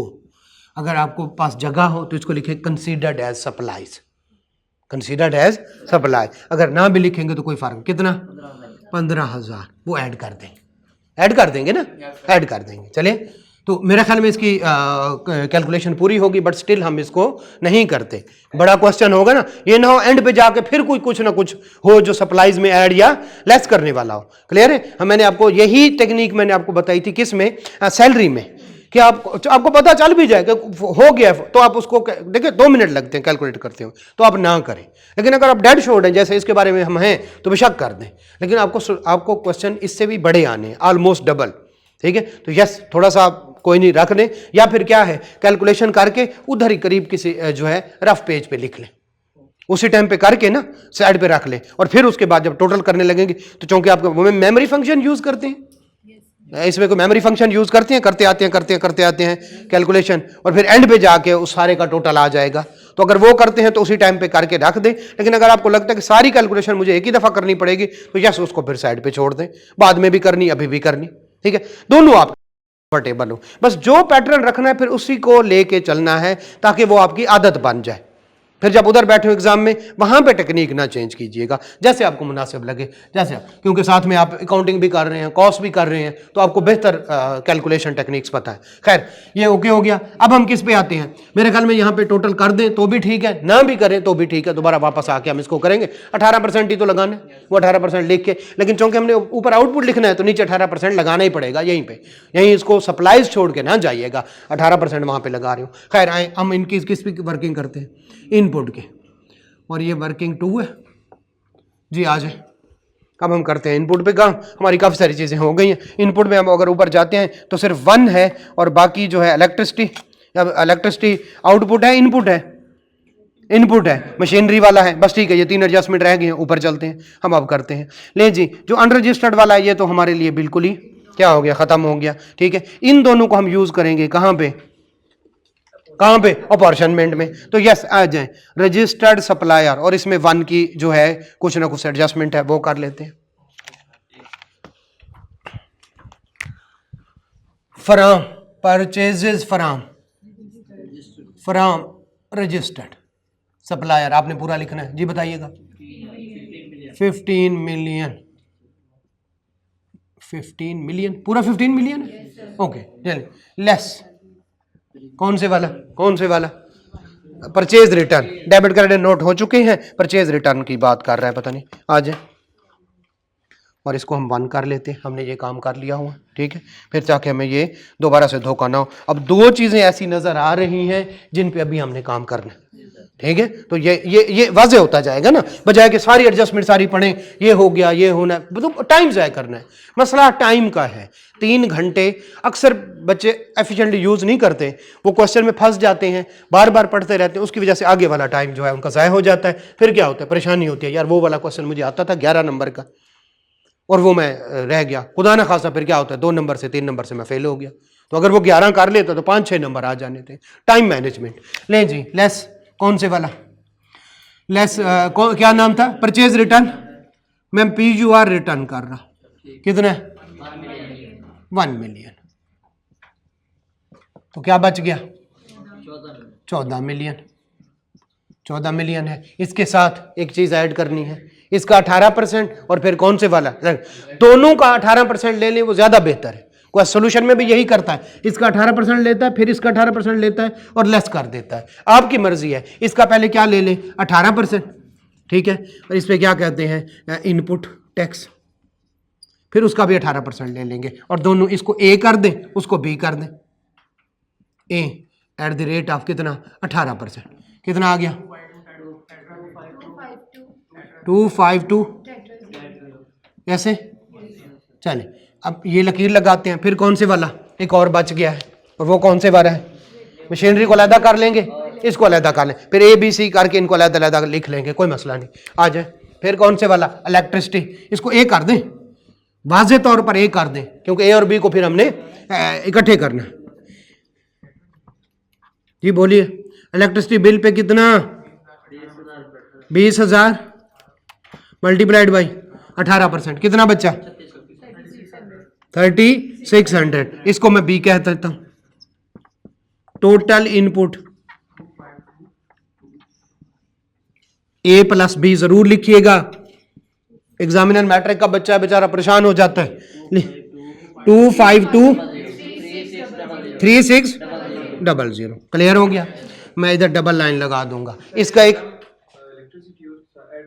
किसके साथ परचेजेस बेसिकली है नहीं ना, तो ये गलत हो जाएगी, हमारी प्रेजेंटेशन गलत हो जाएगी, ठीक है। लेकिन ठीक है, ओके, सॉल्यूशन पे भी कोई फर्क नहीं पड़ेगा, मार्क्स पे भी कोई फर्क नहीं पड़ेगा, आप ऐड कर दें, कोई मसला नहीं, कोई मसला नहीं, ठीक है। मैं इसको ये कह देता हूं, ये परचेजेस है, ये FOH है, ये रॉ मटेरियल है, समझिए ना, ये रॉ मटेरियल है और फिर क्या है, ये FOH है, लिहाजा मैं इनको इस वजह से अलग अलग कर रहा हूं, ठीक है। और बेहतर करना है तो इसका इधर सबका 18% करते हैं, 18% करते हैं सोल्यूशन में, इसी तरह से जो आपको मुनासिब लगे। लें जी, फिर कौन से वाला है, मशीन वाला, कौन से वाला, मशीन वाला, कितना 20 लाख 24 लाख, 24 लाख मल्टीप्लाइड बाई 18% ही होगा। जी बताइएगा 4,32,000, ये भी डबल है, क्लियर हो गया। और कुछ रह गया है, और कुछ हो गया है, मशीन भी हो गई है और जनाब इलेक्ट्रिसिटी बिल भी हो गया। नहीं जी, इसका मतलब है कुछ नहीं है, हम सबसे पहले तो आउटपुट को जो है वो खत्म करते हैं, उसके बाद बाकी की तरफ आते हैं। नहीं, फिर भी मशीनरी को अलहदा करेंगे, प्रेजेंटेशन के लिए अलहदा, क्योंकि एक्चुअल और उसका जो है वो नहीं आएगा, बट यस पहले लेस होगा कौन से वाला, नॉर्मल जो रॉ मटेरियल पे है, फिर मशीन वाला होगा, फिर भी अलग अलग करेंगे।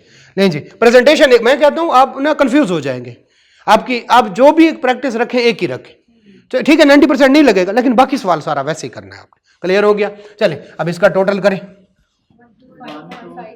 1,2,15,000, क्लियर है, ओके, नहीं डबल लाइन 9 लगे, ठीक है। आउटपुट टैक्स किस पे, eight the rate of 18%, clear हो गया। 225200, क्लियर हो गया। ये सिंगल लाइन लगा दें, आपकी मर्जी है। अब हम यहाँ पे क्या कर लेते हैं, अपॉर्चनमेंट कर लेते हैं, ठीक है। हमारे पास अपॉर्चनमेंट के लिए, हाँ ठीक है, यही जगह हो सकती है, ठीक है। तो यहाँ पे हम किसका लिख लेंगे, मशीन का, यहाँ पे किसका, नॉर्मल आउटपुट, यहाँ पे उनके डिस्क और यहाँ पे डिस्क्रिप्शन आ सकती है, तो हो सकता है, ठीक है, ओके। अब अच्छा, अब बताएं आउटपुट आपका कितना है, ये वाला टैक्सेबल, सॉरी आउटपुट नहीं, आपकी सप्लाईज कितने, कौन से वाली है, क्या इन दोनों को मिला के लिखूं, नहीं, इसमें एडजस्टमेंट भी है, तो ये ख्याल रखना है जो यहां पे आनी है वो एडजस्टेड आनी है, दोबारा से, पहले तो हम सिंपल सिंपल लिख देते थे क्योंकि इनमें एडजस्टमेंट नहीं होती, तो पहले हम क्या करते थे, ये भी टैक्सेबल सप्लाई, ये भी ये रजिस्टर्ड को और दूसरी अनरजिस्टर्ड को यहां पे लिख देते थे, यहां पे लिखना पड़े। अब ये एडजस्टमेंट करके जो आया है ये लिखना है। क्लियर हो गया? तो ये ख्याल रखना है। नहीं समझ आ रही? दोबारा से, टैक्सेबल सप्लाई पहले ऐसे लिख देते क्योंकि उसमें एडजस्टमेंट नहीं होती थी। अब बताएं यहां पे सही वाली लिखें या गलत वाली? सही वाली। सही वाली कौन सी वाली है? ये है टैक्सेबल सप्लाई। तो इसके साथ में ये देखें, मैं इसको रेड में लिख रहा हूं टैक्सेबल सप्लाई, ठीक है, और यहां पे भी मैं यही वाली बात लिखूंगा टैक्सेबल सप्लाई, और वो वाली अमाउंट लिखूंगा। ले जी डिस्क्रिप्शन, कौन से वाली? टैक्सेबल सप्लाई, टैक्सेबल सप्लाईज भी नहीं लिखते, और मैं यहां पे इसको भी रेड में लिख रहा हूं। बताइएगा, क्लियर हो गया? ये ख्याल रखिएगा, ये ख्याल रखिएगा, इससे आप भूल जाएंगे। चले, ओके हो गया। चले, अब टैक्सेबल के बाद कौन सी है? Zero rated. फिर कौन से वाली? एग्जेम्प्ट। अच्छा, सोल्यूशन में कहीं एग्जेम्प्ट पहले है, जीरो रेटेड बाद में, कोई फर्क नहीं पड़ा, कोई फर्क नहीं। ये बताइएगा, जीरो रेटेड सीधी सीधी है 10 मिलियन, 10 मिलियन, उसके बाद एग्जेम्प्ट 2 मिलियन। ये कहां से आई फिगर? ढूंढना तो नहीं पड़ेगा। चले, टोटल 24,000,000। क्लियर हो गया? अब दो तरह का इनपुट, नंबर वन ये 18% और ये 18%। क्लियर हो गया? तो हमारा ये आ गया कौन से वाला? बताइएगा।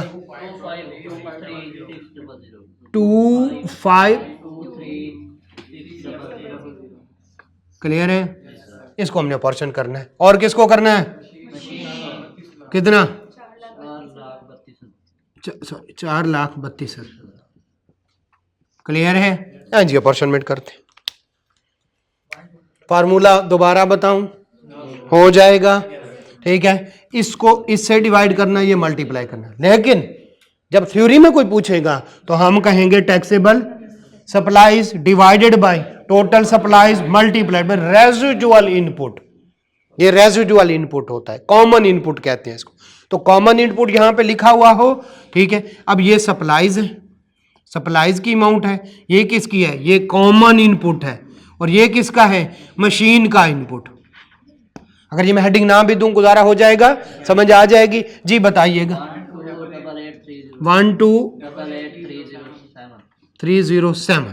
क्लियर है जी? 307 1। अच्छा, नीचे नीचे ये वाला, ओके। 411। क्लियर है जी? 205,882। क्लियर हो गया? क्लियर है? ले जी, ये तो हमारा जीरो रेटेड वाला या एग्जाम्प्ट वाला? एग्जाम्प्ट वाला। ये एक्सपोर्ट लग रहा है, ओके। अब यहां पे आ जाए मशीन वाला। 0537 ओके, कोई मसला नहीं, बोले। 220537। अब ठीक है जी, और बताएं। 6219 3524। क्लियर है? ओके। अब हमने इसको क्या करना है? इग्नोर कर देना, ये तो ज़ाय हो गया। इसका जनाब क्या लेना है? रिफंड। ठीक है, इस पे क्या मिलेगा? रिफंड। इन दोनों का रिफंड, ठीक है। अब ये सिंपल जाएंगी किसके लिए? 90% वाले के लिए, 90%। और ये किसके लिए? ये 100%। क्लियर हो गया? ओके।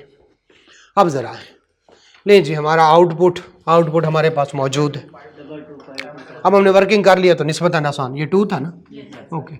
22,700। देखिएगा, नजर आ रहे? Okay. Input lower of actual कितना है, ये समझ आ गई, यहां से उठाएंगे 12888307, दोनों को ब्रॉड फॉरवर्ड ऐड करना है, ब्रॉड फॉरवर्ड जी बताएं। 133307, क्लियर है। इसको 90% के साथ करेंगे, 90% ऑफ आउटपुट 20230, कौन से वाला हायर है, नहीं तो हमने लोअर ले, एक्चुअल ही लोअर है तो हमें कोई कैरी फॉरवर्ड वगैरह करने की जरूरत नहीं है, सारे का सारा हमारा क्या हो जाएगा, इसके अगेंस्ट एडजस्ट हो जाएगा, क्लियर है। ये जी कितना, ये ठीक है, इनमें से जो है कौन सा 113380307, क्लियर हो गया। ले जी बताएं, इसको हमने लेस कर दिया 914393, इधर वालों को नजर आ रहा है बेटा, ओके है। चले अब क्या करेंगे, लेस करेंगे मशीन वाला, ये वाला मशीन वाला जी, लेस मशीन इनपुट कितना 220537, ये लेस कर लिया, बाकी 695856, ये हम क्या कर देंगे, पेएबल है, अभी भी पेएबल है, अभी भी पेएबल है, क्लियर है। अच्छा, इनमें से कहीं से हमें गलती हो सकती है, वो एक गलती होगी, सॉल्यूशन सारा आगे मैच नहीं करेगा, फिर भी वो क्या होगी, एक गलती होगी, क्लियर है। कहीं भी कोई गलती हो जाए परेशान नहीं होना, सॉल्यूशन नहीं देखना, अपनी अकल के मुताबिक करना और सॉल्यूशन बाद में देखना, ये क्लियर हो गया। उसके बाद अब हमारा क्या बचा है, कौन से वाला, नहीं ये वाला, पहले रिफंड लिखेंगे, फिर वो 4% वाला, कौन से वाला, जो रिफंड, इन दोनों को ऐड कर देंगे, मैं इसको कह रहा हूं ए, इसको कह रहा हूं बी, हो जाएगा, मैं नहीं लिख रहा, क्लियर हो गया। इसको ए और बी में क्या कर दूंगा, ए प्लस बी करके यहाँ पे टोटल लिख दूंगा, फिर कौन से वाला आएगा, कौन से वाला, एक्स्ट्रा नहीं कहना, फर्दर टैक्स, एक्स्ट्रा टैक्स एक और है वो, ठीक है, तो वो जो है कितने का, ये दोनों जो भी एडजस्टमेंट हुई थी ये इसमें हुई थी, लिहाजा ये सीधा 3 मिलियन है, क्लियर है ना। तो 3 मिलियन का क्या आ जाएगा, 18, वो 4%, सॉरी जितना भी है, तो मैं उसको कहूंगा 4%, वो भी आपने यहाँ पे हो जाएगा। इनमें से कोई गलती हो सकती, मुझसे भी हो सकती, क्योंकि हम एक गो में नहीं करते, बार बार डिस्कस करते हैं तो कोई ना कोई चीज स्किप हो जाती है, बाज़ दफा हमारी भी सोल्यूशन में गलत हो जाती, तो कोई इतना बड़ा बम नहीं गिरना, अगले दिन आके जा डिस्कस करें, कोई जीरो भूल गए, कोई डिस्कस करते हुए, क्योंकि हम फ्लो में करें तो शायद हम मतलब कई दफा किए हैं तो ये सारे का सारा ठीक करें, लेकिन यहां पे करते हुए चूंकि आपकी तरफ गए, फिर डिस्कशन की दरमियान में कोई बात स्किप हो सकती है, कोई बम नहीं गिरने वाला, बार बार कह रहा हूं, क्लियर है। नेक्स्ट क्वेश्चन करते हैं जी, इनको 10 मिनट की ब्रेक दे दें, 10 मिनट की ब्रेक है, पूरे 10 मिनट की, 2:15 की ब्रेक है, नमाज भी पढ़ ले जल्दी जल्दी, मुसाफिर पे वैसे तो सिर्फ फर्ज पढ़ने होते। ले जी आगा, इज अ रजिस्टर्ड पर्सन, ठीक है, रिक्वायरमेंट देख लेते हैं, क्वेश्चन नंबर 7, क्वेश्चन नंबर 6 कर लिया था, 7, okay. Compute the sales tax payable and refundable too, ये अभी इकट्ठे कर रहा है दोनों को, टू अलग से रिक्वायरमेंट नहीं है, रिक्वायरमेंट के मुताबिक सारा वो करना है। Mister Agha along with the input tax to be carried forward if any in the sales tax return for the month of August 2011, ठीक है, बस इसको हमने गौर से रखना है, 12 मार्क्स का क्वेश्चन है, लेकिन अब इतना छोटा क्वेश्चन 12 मार्क्स के लिए नहीं आएगा, ठीक है। लें जी, mister Agha is a registered under किसमें, सेल्स टैक्स एक्ट, ठीक है। He is engage in the supply of household appliances, ये क्या होते हैं हाउस होल्ड अप्लायंसेस,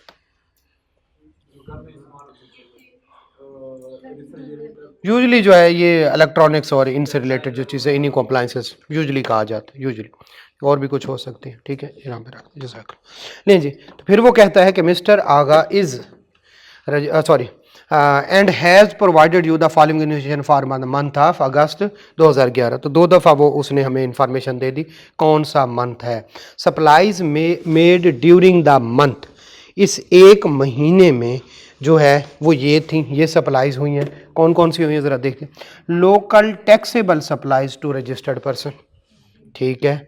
टैक्सेबल हैं भी सप्लाईज, और किसको हैं, रजिस्टर्ड को उसने बता दिया।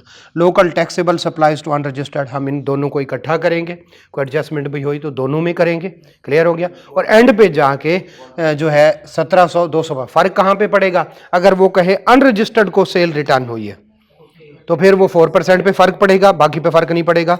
अगर कहेंगे रजिस्टर्ड को हुई है तो फिर 4% पे फर्क नहीं पड़ेगा। दोनों को हम इकट्ठे लिखे, दोनों टैक्सेबल सप्लाईज है और अपॉर्चनमेंट में भी दोनों इकट्ठे लिखा जाता है। लेकिन कौन से वाली, एडजस्टेड अमाउंट या ये वाली एडजस्टेड अमाउंट, ये लास्ट टाइम हमें पता चला है, इस पर वर्किंग करने के बाद जो पता चला वो ओके।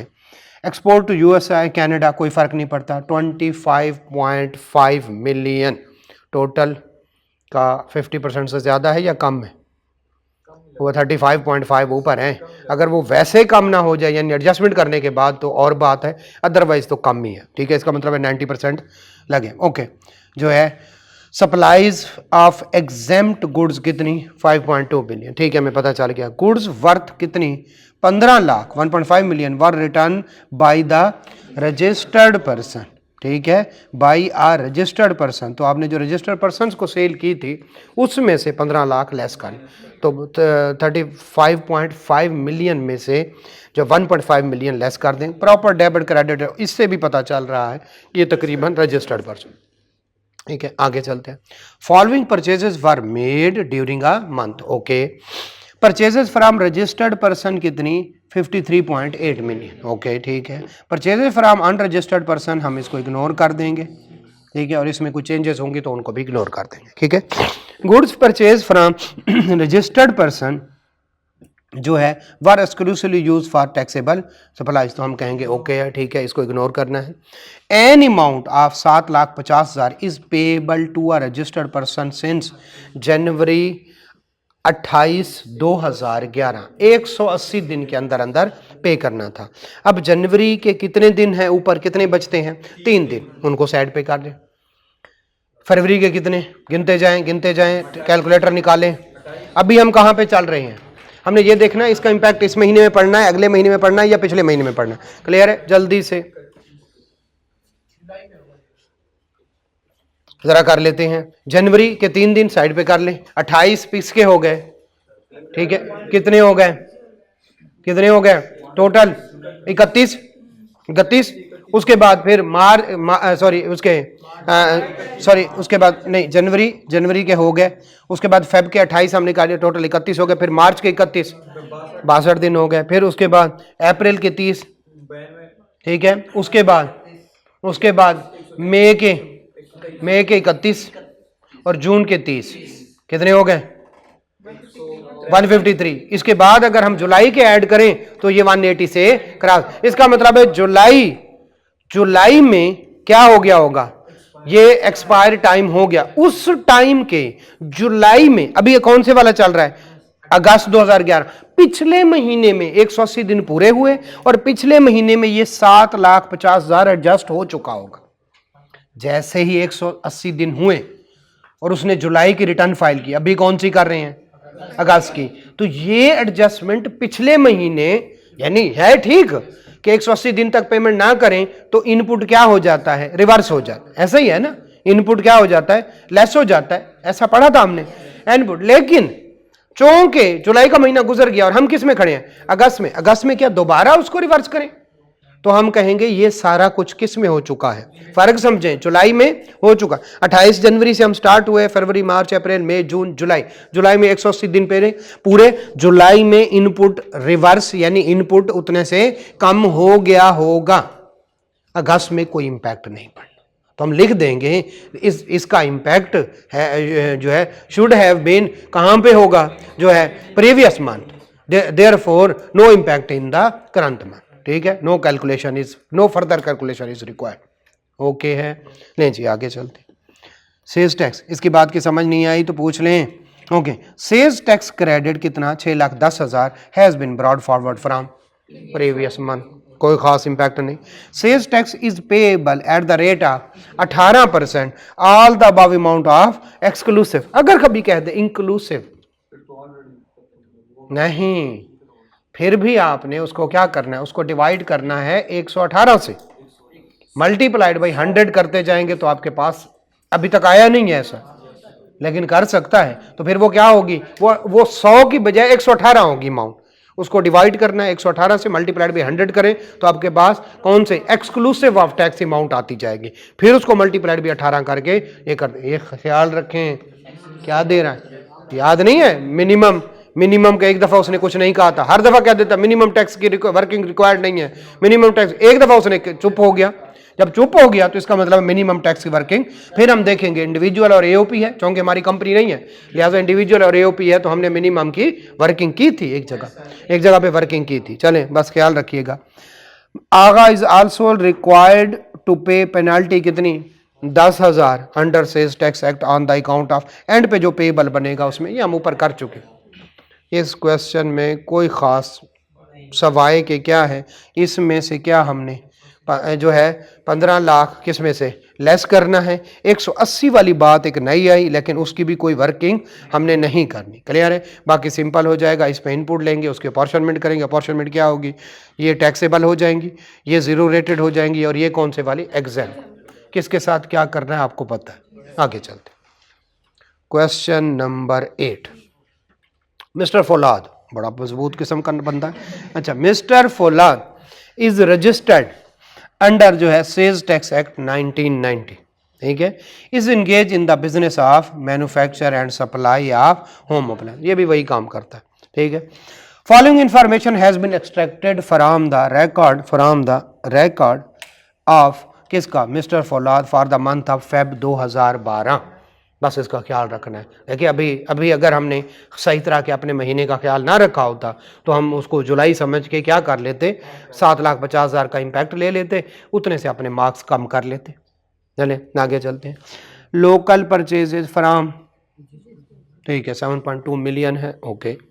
फ्राम अनरजिस्टर्ड परचेज है और अनरजिस्टर्ड है, तो हमने इससे कुछ नहीं लेना देना। आगे चलते हैं। Local taxable supplies to registered person, अगर जब तक कुछ कह ना दे तो ये सिंपल हमारा 18% है। Local taxable supplies to unregistered person, 18 के प्लस जो है बॉटम लाइन फिगर भी इन्हीं में से निकलेगी, okay. Export to Canada and USA, simple है, क्लियर है। तो इसका मतलब है कोई एग्जेम्प्ट सप्लाईज नहीं है। क्या हमें अपॉर्चुनिट करनी चाहिए, फिर भी करनी चाहिए, क्योंकि क्या है, जो टैक्सेबल सप्लाई सिर्फ थोड़ी ना है, उसमें जीरो रेटेड भी है। आगे चलते। Following additional information also available. A new machine purchase के कौन से वाली, 12 मिलियन, विच कमीशन जो है ऑपरेशन इसी महीने में शुरू भी होगी। बस जिस महीने में परचेज करें तो जो है उसी महीने में उसको ऐड कर दें। तो इसी महीने परचेज किया, इसी महीने काम शुरू हो गया। तो हम भी क्या किसके बात कर रहे हैं, जो है टैक्सेबल लाइबिलिटी, और किसकी ऊपर, कौन से वाला, फेब 2012, और उसने भी फेब 2012 में चलना शुरू किया, यानी खरीदी है। असल कंसेप्ट ये है कि जिस महीने में खरीदें उस महीने में इनपुट ले लें, क्लियर है। लेकिन अगर वो आई है और उस पर अभी थोड़ा बहुत और कोई टैक्सेबल एक्टिविटी होनी है तो फिर उस महीने में ले। डेप्रिसिएशन जो है जब अवेलेबल फॉर यूज़ होता है, डेप्रिसिएशन के लिए अवेलेबल फॉर यूज़ होता है, इस महीने में सेल्स टैक्स में है जब परचेज करे। तो इससे कोई और इन्फॉर्मेशन तो हमें मौजूद नहीं है, उसने एडिशनल इन्फॉर्मेशन दी है, और वो कहता है फेब 2012 में क्या हुआ कि जनाब उसको हमने यूज़ करना शुरू कर दिया। तो आपकी मर्जी है, कह दें ये पहले परचेज की थी, इनपुट पहले ले लिया था, तो भी ठीक है। और अगर आप कहें कि परचेज भी इसी महीने में हुई, यूज़ भी इसी महीने में, तो आपकी मर्जी है, सिंपल इनपुट ले लें, दोनों ठीक है। बेहतर यही है कि कैलकुलेशन कर लें और उस पर क्या कर लें, अपॉर्चुनिट कर लें। ओके, आगे चलते हैं। सब स्टैंडर्ड सप्लाईज अमाउंटिंग टू कितनी, 45 lakh were return to the vendor है, सप्लायर है, या जो है कस्टमर है। वेंडर सप्लायर तो एक हो गया, वेंडर और सप्लायर है, तो इसका मतलब है सप्लायर है। फिर किस में से लेस होना चाहिए, किस में से लेस होना, परचेजेज में से, अनरजिस्टर्ड से या रजिस्टर्ड से। प्रॉपर डेबिट क्रेडिट नोट वर रेज्ड, तो ये कोशिश करें कि रजिस्टर्ड में से करें। क्यों, डेबिट क्रेडिट दोनों तरफ से सिर्फ रजिस्टर्ड में ही होते हैं। तो हमें इसका मतलब है टू जो इन्फॉर्मेशन है वो किस से रिलेट कर रही है, purchases from registered supply. Okay है, आगे चल। गुड्स वर्थ कौन से वाला, 72 लाख, ठीक है, वर रिटर्न बाय डिफरेंट कस्टमर की तरफ से वापस हुई, तो कौन से वाला। आगे प्रॉपर डेबिट क्रेडिट जो है वो इशू हो गई, तो टैक्सेबल और टैक्सेबल में भी रजिस्टर्ड सप्लायर की तरफ जाऊंगा मैं। ओके है, आगे चलते। एन अमाउंट ऑफ कितना 8,20,000 on the account of purchases made from register से इज आउटस्टैंडिंग सिंस कौन से वाला जुलाई 2011। एन अमाउंट 82 किससे रजिस्टर सप्लायर से परचेज की थी इंक्लूड्स ऊपर वाली अमाउंट में इंक्लूड है या नहीं है, गौर से पढ़े, नहीं है, एडिशनल इंफॉर्मेशन है। एडिशनल इंफॉर्मेशन क्या मुराद ये होता है जब तक कह न दे कि ऊपर वाले में, जैसे वो कह देता है जो एडमिन और सेलिंग एक्सपेंस इंक्लूड, फिर नीचे कहता जाता है तो हम हर चीज को कहते हैं अच्छा ये वाला खर्चा भी तुमने एडमिन सेलिंग में डाला हुआ, ये एडिशनल इंफॉर्मेशन है। एडिशनल इंफॉर्मेशन है इसका मतलब ऊपर से कोई ताल्लुक नहीं जब तक वो कह ना दे कि परचेजेस इंक्लूड्स, तो हम इसको स्टैंड अलोन इंफॉर्मेशन ले लेंगे। एन अमाउंट एक अमाउंट कितने की 8,20,000 की परचेजेस कब से किससे ली थी रजिस्टर्ड सप्लायर से, अभी तक आउटस्टैंडिंग है। तो इसका मतलब है जिस महीने में परचेजेस की होंगी उस महीने में इनपुट ले लिया होगा बट पैसे नहीं दिए, कब से जुलाई 2011 से। जी बोले जी जी यूं कर ले ना, अब जुलाई खत्म कर ले, उससे आगे देखे 180 दिन कहां तक होते, अगस्त से स्टार्ट करें ये कम से, ठीक है, जब तक उसने दिया। The related input tax was accounted for कौन से वाला टैक्स पीरियड, तो आप अगस्त से शुरू करें, ठीक है। अब जुलाई की अगर डेट दे देता जैसे पीछे 28 तो हमने अगले दिन वो किए थे, और अगर उसने कुछ नहीं दिया तो अगले महीने से स्टार्ट करें। क्लियर है चलें। तो अब बताएं जरा कब से है आउटस्टैंडिंग है, कब से, हम कौन से वाला महीना लेके यहां पे खड़े हुए हैं, फेब 2012। तो अगर हम देखें तो 180 दिन, वैसे 30 लगाते भी जाएं, एक रफ अंदाजा लगाते हैं, ठीक है। तो अगस्त, सितंबर, अक्टूबर, नवंबर, दिसंबर, जनवरी तक आके क्या हो गए होंगे, खत्म हो गए होंगे, फिर भी कर ले कोई मसला ही नहीं। अच्छा अब ये बताएं जनवरी में ये मामला सेटल हो गया तो जनवरी में ही क्या हो गया होगा, इनपुट डिसअलाउड हो गया होगा, इनपुट डिसअलाउ। क्या फेब में उसका इंपैक्ट लाने की जरूरत है, चाहे आप यकम कब लिया था उसने, आप यकम जुलाई को समझ लें तब भी पहले खत्म हो जाता है, यकम अगस्त से शुरू कर लें तब भी पहले खत्म हो जाता है। क्लियर हो गया, ठीक है। तो कोई ना कोई आपको इंपैक्ट लेना पड़ेगा। अब दोनों सूरतों में किस में हो जाता है मामला खत्म, ठीक है, मिड से ले लें तो जब भी आके मिड ऑफ जनवरी क्या हो जाता है वो खत्म हो जाए। यहां तक क्लियर है, हम फेब चल रहे हैं, इसमें बिल्कुल एग्जैक्टली पिछले वाला नोट लिख लेना कि इसका इंपैक्ट कहां पे आ चुका है, जो है प्रीवियस मंथ में आ चुका है। नो नीड जो है तो कोई इंपैक्ट इस तरह से नहीं है, no need any calculation, no further calculation is required, कुछ भी लिख दें। क्लियर है, ओके आगे चल। सेल्स टैक्स ब्रॉड फॉरवर्ड कितने का जो है प्रीवियस मंथ, इसके साथ क्या करना है आपको पता है, क्लियर है, हो जाएगा। तीसरा होमवर्क तीसरा होमवर्क घर करेंगे तभी हाथ सीधे होंगे। आगे चलते हैं। ज़ैनब क्वेश्चन नंबर 9, ये क्वेश्चन थोड़ा सा डिफरेंट आया था, जी क्या रिक्वायरमेंट है, क्या कहती है Zainab, calculate the following month of August 2012, okay. क्या करें, ए और बी पॉइंट अलग-अलग, ठीक है, पिछले में एक और यहां पे अलग-अलग, जो पूछे वो बताएं, ठीक है। चलें हम करते हैं जी। Miss Zainab is registered under the sales tax act 1990 and is engage in the manufacture and supply of product A and B. दो तरह की प्रोडक्ट, दोनों डिफरेंट हो सकती हैं, following information has been extracted from the record of कौन से वाला मंथ ऑफ अगस्त 2012 के supplies, local supplies, product A की भी और प्रोडक्ट बी की भी, ठीक है। एक्सपोर्ट टू थाईलैंड, कोई फर्क नहीं, नहीं जी। तो इसका मतलब एक्सपोर्ट है, सिंपल, चाहे थाईलैंड करे, पहले यूएसए के तो हमने तब भी मान लिया था कि एक्सपोर्ट है, ठीक है, ओके। चाइना भी करे कोई मसला नहीं, ठीक, इथोपिया भी कर दे तो भी हो, चले, ठीक है। एक्सपोर्ट टू थाईलैंड, ठीक हो गया, चले। अब तक good A good B very good, ठीक है, ओके। ले जी, purchases local material from registered person 6 million, local material from unregistered person, हमारे लिए मर गया, हम इसके लिए मर गए। एडिशनल इन्फॉर्मेशन जी बोले, सर आपने कहा कि अफगानिस्तान को एक्सपोर्ट करने पे चार्जेस लगते हैं, अगर वो के एक्सपोर्ट में अफगानिस्तान तो हमें तो भी आपका है, आपके सिलेबस में नहीं है जब तक वो बता ना दे। वो मैंने एक एडिशनल इन्फॉर्मेशन दी थी कि सम टाइम ऐसा होता है, ठीक है। अब तक जो है अफगानिस्तान के कुछ रोले चल रहे थे, उन्होंने होता क्या है कि अफगानिस्तान से ज़्यादा हमारी तरफ और उनकी तरफ स्मगलिंग होती है।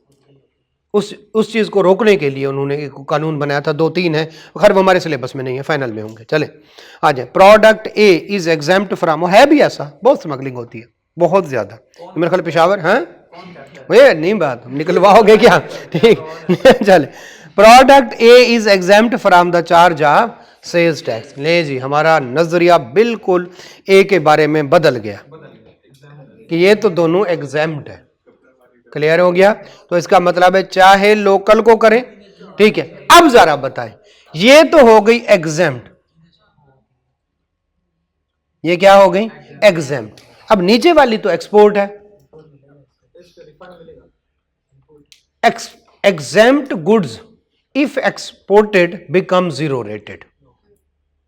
आज नया हमने पढ़ा है, हालांकि एग्जेम्प्ट है, ये भी एग्जेम्प्ट है, चलो ये तो एग्जेम्प्ट हो गया, गुड। नीचे पढ़ें, product A is exempt from charge of the, तो प्रोडक्ट ए क्या है एग्जेम्प्ट है, ये भी एग्जेम्प्ट, ये भी एग्जेम्प्ट। लेकिन एग्जेम्प्ट को अगर एक्सपोर्ट कर दें तो वो जीरो रेटेड बन जाती। आप बताएं, ये जीरो रेटेड, ये जीरो रेटेड, लेकिन ये क्या है, ये एग्जेम्प्ट है। तो हम एग्जेम्प्ट जब लिखेंगे तो ये लिखेंगे, जीरो रेटेड में ये दो लिखेंगे, और फिर टैक्सेबल ये वाला। क्लियर हो गया? अब हमें इन दोनों को, इसको और इसको मिला के देखना पड़ेगा कि कहीं ये 50% से ज्यादा तो नहीं, एक्सपोर्ट 50%। क्लियर हो गया? तो दोबारा से अब तक हमारे पास दो कैटेगरीज थी। नंबर 1 जो है कौन से वाली, ये लोकल सप्लाईज थी ब्लैक वन में, और ये कौन से वाली थी, ये जीरो रेटेड। उसने जब कहा कि ए जो है वो एग्जेम्प्ट है, तो अब ये दोनों एग्जेम्प्ट हो गई। फिर हमें ख्याल आया कि कानून है वो कहता है अगर एग्जेम्प्ट गुड्स जो है एक्सपोर्ट कर दी जाए तो वो जीरो रेटेड हो जाती। तो इसका मतलब है अब जो ग्रीन वाली है वो जीरो रेटेड है, जो येलो वाली है वो एग्जेम्प्ट सप्लाई है लोकल, और जो है अब पीछे जो बच गई है उसको कोई और कलर कर दे। ये रेड सर्कल में जो है ये कौन सी है, ये लोकल टैक्सेबल सप्लाईज हो गया। तो एक डिफरेंट क्वेश्चन आया था, थोड़ा सा बच्चे इसमें परेशान हुए, आगे भी नॉर्मल सी इंफॉर्मेशन बच जाती। Sales tax brought forward from the previous month कितनी है, 2,62,000। ये अगले, ये इस महीने के क्या बन जाएगा, जो है इनपुट के साथ ऐड हो जाएगा एक्चुअल के साथ। सब स्टैंडर्ड सप्लाईज कितनी, 1.5 लाख की, were return to the registered vendor and proper, ठीक है, परचेज रिटर्न है सिंपल। कौन से वाली रजिस्टर्ड से जो परचेज, तो मैं इसके सामने 3 लिख दूंगा। क्लियर हो गया जी? आगे चलते हैं, फिर कौन से वाला, और इसके साथ एक लकीर लगा दूंगा। जब मैं क्वेश्चन पूरा करने लगूंगा तो मेरे इनपुट के साथ ये क्या आ जाएगा, ऐड हो जाएगा। चले, एन इनवाइस कितने की, एन इनवाइस कितने की, डेटेड कौन से वाला, अभी हम किस में खड़े हैं, अभी हम किस में हैं, अगस्त 2012 में 5 फेब 2012 को 1 लाख की हैज नॉट बीन क्लेम्ड। ये 6 महीने वाली बात है, 180 दिन वाली नहीं है। तो अगर कोई इनपुट क्लेम ना कर सकें तो अगले कितने में, 6 महीने में हम क्या कर सकते हैं, क्लेम कर सकते हैं। ठीक है, this oversight was deducted in the month of अगस्त, इसी महीने में हमें पता चला। तो जरा बताएं कौन से, अब 5 फरवरी इनरेलीवेंट हो जाएगा, महीना आ जाएगा फेब का, क्योंकि 180 दिन नहीं करने, बल्कि जिस महीने की परचेज हो उससे आगे 6 पीरियड तक क्लेम कर सकते हैं। तो इससे अगला महीना कौन सा, मार्च, अप्रैल, मई, जून, जुलाई, अगस्त, इस महीने में कर सकते हैं। तो इसका मतलब है ये हम परचेजेस में ऐड कर, दोबारा से कौन से महीने की परचेज, फेब की। अब फेब से आगे 6 तक हमने गिनना, ठीक है। फेब के बाद मार्च आता है, मार्च, अप्रैल, मई, जून, जुलाई, अगस्त, इसी महीने में तो आ रहा है, इसी महीने में तो आ रहा है। तो यस, हमारी परचेजेस कितने से, 1 लाख से। जो ऐसी परचेज जो हमने इनएडवेंटली क्या की थी, मिस की थी, अब उसको क्या करेंगे, बढ़ा देंगे, ऐड कर देंगे। क्लियर है? तो इस क्वेश्चन में दो टेक्निकलिटीज़ हैं, ये वाला क्वेश्चन हम सॉल्व करेंगे। ठीक है, एक तो एक नई चीज़ आ गई, जिस तरह पहले आगे पीछे हो रही थी, अब एग्जैक्टली इसी महीने में हिट कर रही है। और एक और चीज़ है कि उसने 2 प्रोडक्ट लाइन दे दी है, उससे पहले ये नहीं दी थी। क्लियर हो गया? चले हम इस क्वेश्चन को सॉल्व करते हैं, जो ज़रा डिफरेंट है। तो ये मिस जैनब है, तो उन्होंने जो है कोई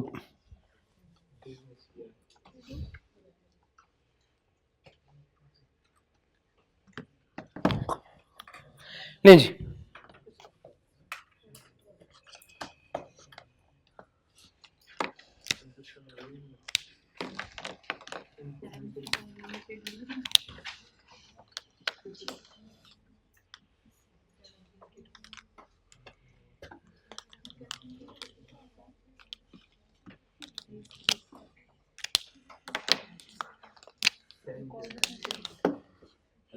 जी भाई शुरू करते हैं। चाय नेक्स्ट टाइम पियेंगे को फिर। हाँ, कॉफ़ी यहाँ पे मिलती नहीं यार, कॉफ़ी के लिए तो फिर कॉफ़ी इवन साशे पहले मैं कह रहा हूँ इंस्टेंट कॉफ़ी, तो कॉफ़ी के साथ मजाक है भाई, ठीक है।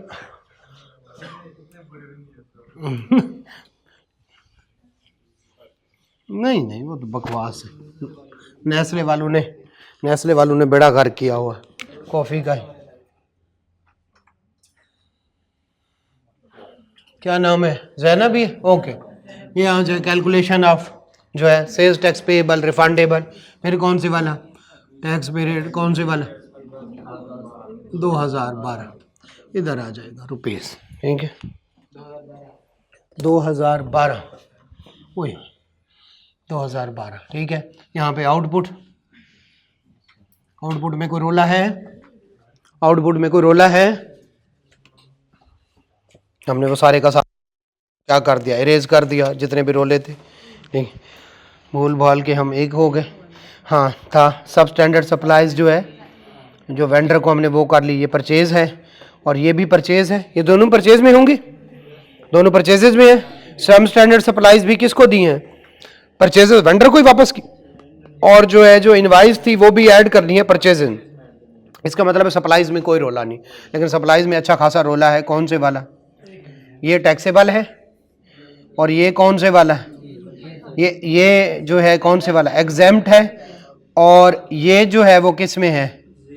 ये जीरो रेटेड है। यस, ये रोला है, इसको हमने वैसे लिख देना, इसके लिए कोई खास वर्किंग करने की ज़रूरत नहीं है, ठीक है। चले आ जाए, तो फिर हमने लोकल सप्लाईज पे लेना है इधर कितना 10100 ओके, मल्टीप्लाइड बाई 18%, ऐसा ही है, ऐसा ही है, इसी पे 18% आना है, क्योंकि ये तो फिर ये आ गया, ये वाला क्या है?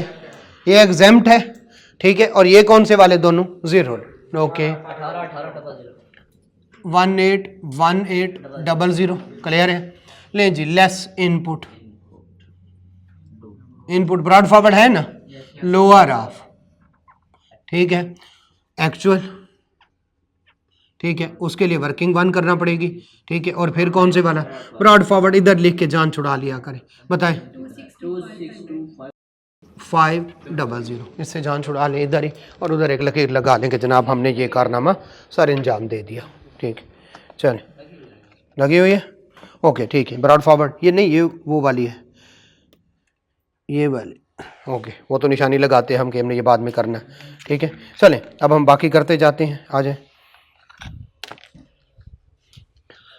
सप्लाईज इनपुट लिखना है या परचेजेस लिखना है? इनपुट लिखना है, इनपुट लिख लेते हैं जी। एक परचेजेस फ्रॉम रजिस्टर्ड है और एक कौन से वाली? अनरजिस्टर्ड। तो परचेजेस, ठीक है, और ये कौन से वाली है? रजिस्टर्ड। अच्छा, उन्होंने क्या किया जरा मैं बताता हूँ, लिखें जरा, कितना बताएं? मल्टीप्लाइड बाई 18%, ये लिखा हो साथ में, सारा इनपुट, सॉरी इनपुट जो है वो साथ में लिखते आते हैं जी। बताएं 10,80,000, ओके हो गया। अब इसमें से कुछ लेस करना है, वो कौन से वाला है? नीचे आए जरा, जो आपने उनको क्या कर दिया, वापस कर दिया। अच्छा ये वाली पहले वाली हमने सारी के सारी वो कर ली हुई है, जो बाइफर्केशन थी प्रोडक्ट ये वाली वो हमने कर ली हुई है। अब हम ये करेंगे और ये करेंगे, क्लियर है? आ जाए। तो अब कौन से वाला, परचेज रिटर्न,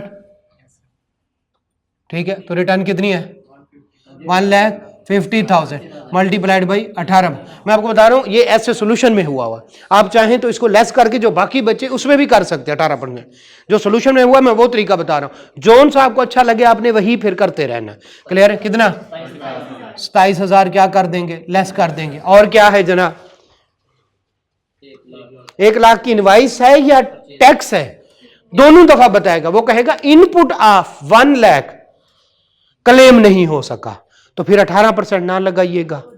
अभी क्या कह रहा है, एन इनवाइस, इनवाइस कितने की, 1,00,000 का 18% लेंगे, क्लियर है? तो ये देख लीजिए, गौर से पढ़ना है। क्या वो कह रहा है इनपुट टैक्स ऑफ 1,00,000 रुपए नॉट क्लेम, तो फिर 18% लगाने की जरूरत नहीं है। और अगर वो कहता है एन इनवाइस, इसका मतलब है इस पे 18% अभी चार्ज करना है, तो ऐड करेंगे कितना, ठीक है, जो है इनएडवेंटेडली नॉट क्लेम्ड जो है इनपुट, वो सारा लिख के 1,00,000 मल्टीप्लाइड बाई 18%, 18,000, ये क्या हो जाएगा, ऐड हो जाएगा। और कुछ है नहीं है, जरा देखिएगा, मशीन है कोई नहीं है। अब जरा देखिएगा, आप चाहें तो इसको लेस और इसको ऐड करके जो बाकी है उस पर भी, जैसे हमने पिछला क्वेश्चन किया, जो आपको मुनासिब लगे, जो आपको बना, ये सोल्यूशन में ऐसा है इस वजह से मैं ऐसे करा रहा हूं। अदरवाइज जो है जो बच्चे उस पर 18% लगे, थोड़ा कैलकुलेशन बच जाएगी। 107 1,000, क्लियर हो गया? ये हमारा क्या आ गया, इनपुट। कोई इलेक्ट्रिसिटी नहीं है, कोई मशीनरी नहीं है, जी बोले कोई गलत है? ओके चले, ये लेस किया, ये हमने ऐड किया। चले हम क्या करते हैं अपॉर्शन में, ठीक है। अब जरा देखिएगा कि हम इन दोनों को मिला भी दें तो क्या 50% से बढ़ती है, जो जीरो रेटेड है।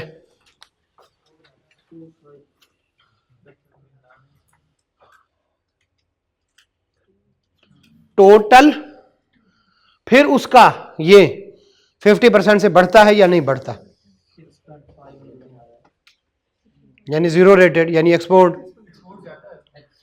ज्यादा है 50% से, तो फिर अब वो 50% वाला कानून नहीं लगेगा, सॉरी 90% वाला कानून नहीं लगेगा। चलें वो बाद में देखते हैं, आ जाए जरा।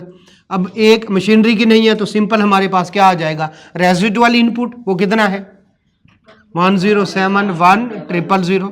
इसको हमने क्या करना है, इसको हमने क्या करना, उसके बाद कौन से वाली, यहां पे आएंगी सप्लाईज और यहां पे आएगा कॉमन इनपुट, कॉमन इनपुट जिसको हम क्या कर रहे हैं, ठीक है, अपॉर्शन कर रहे हैं, ठीक है।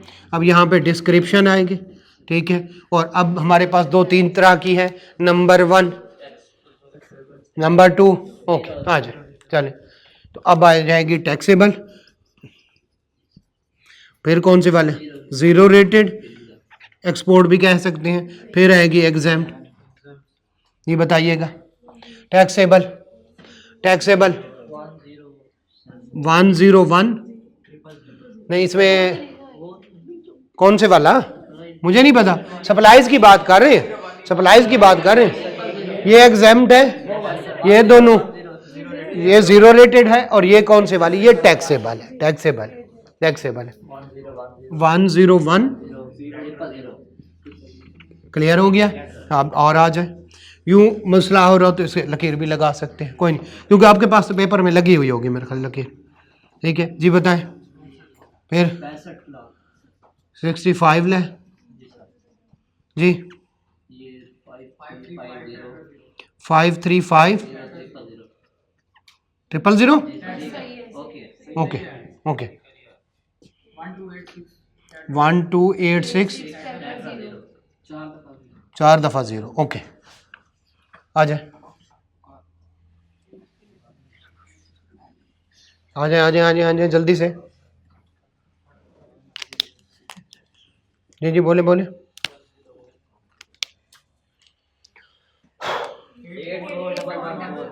84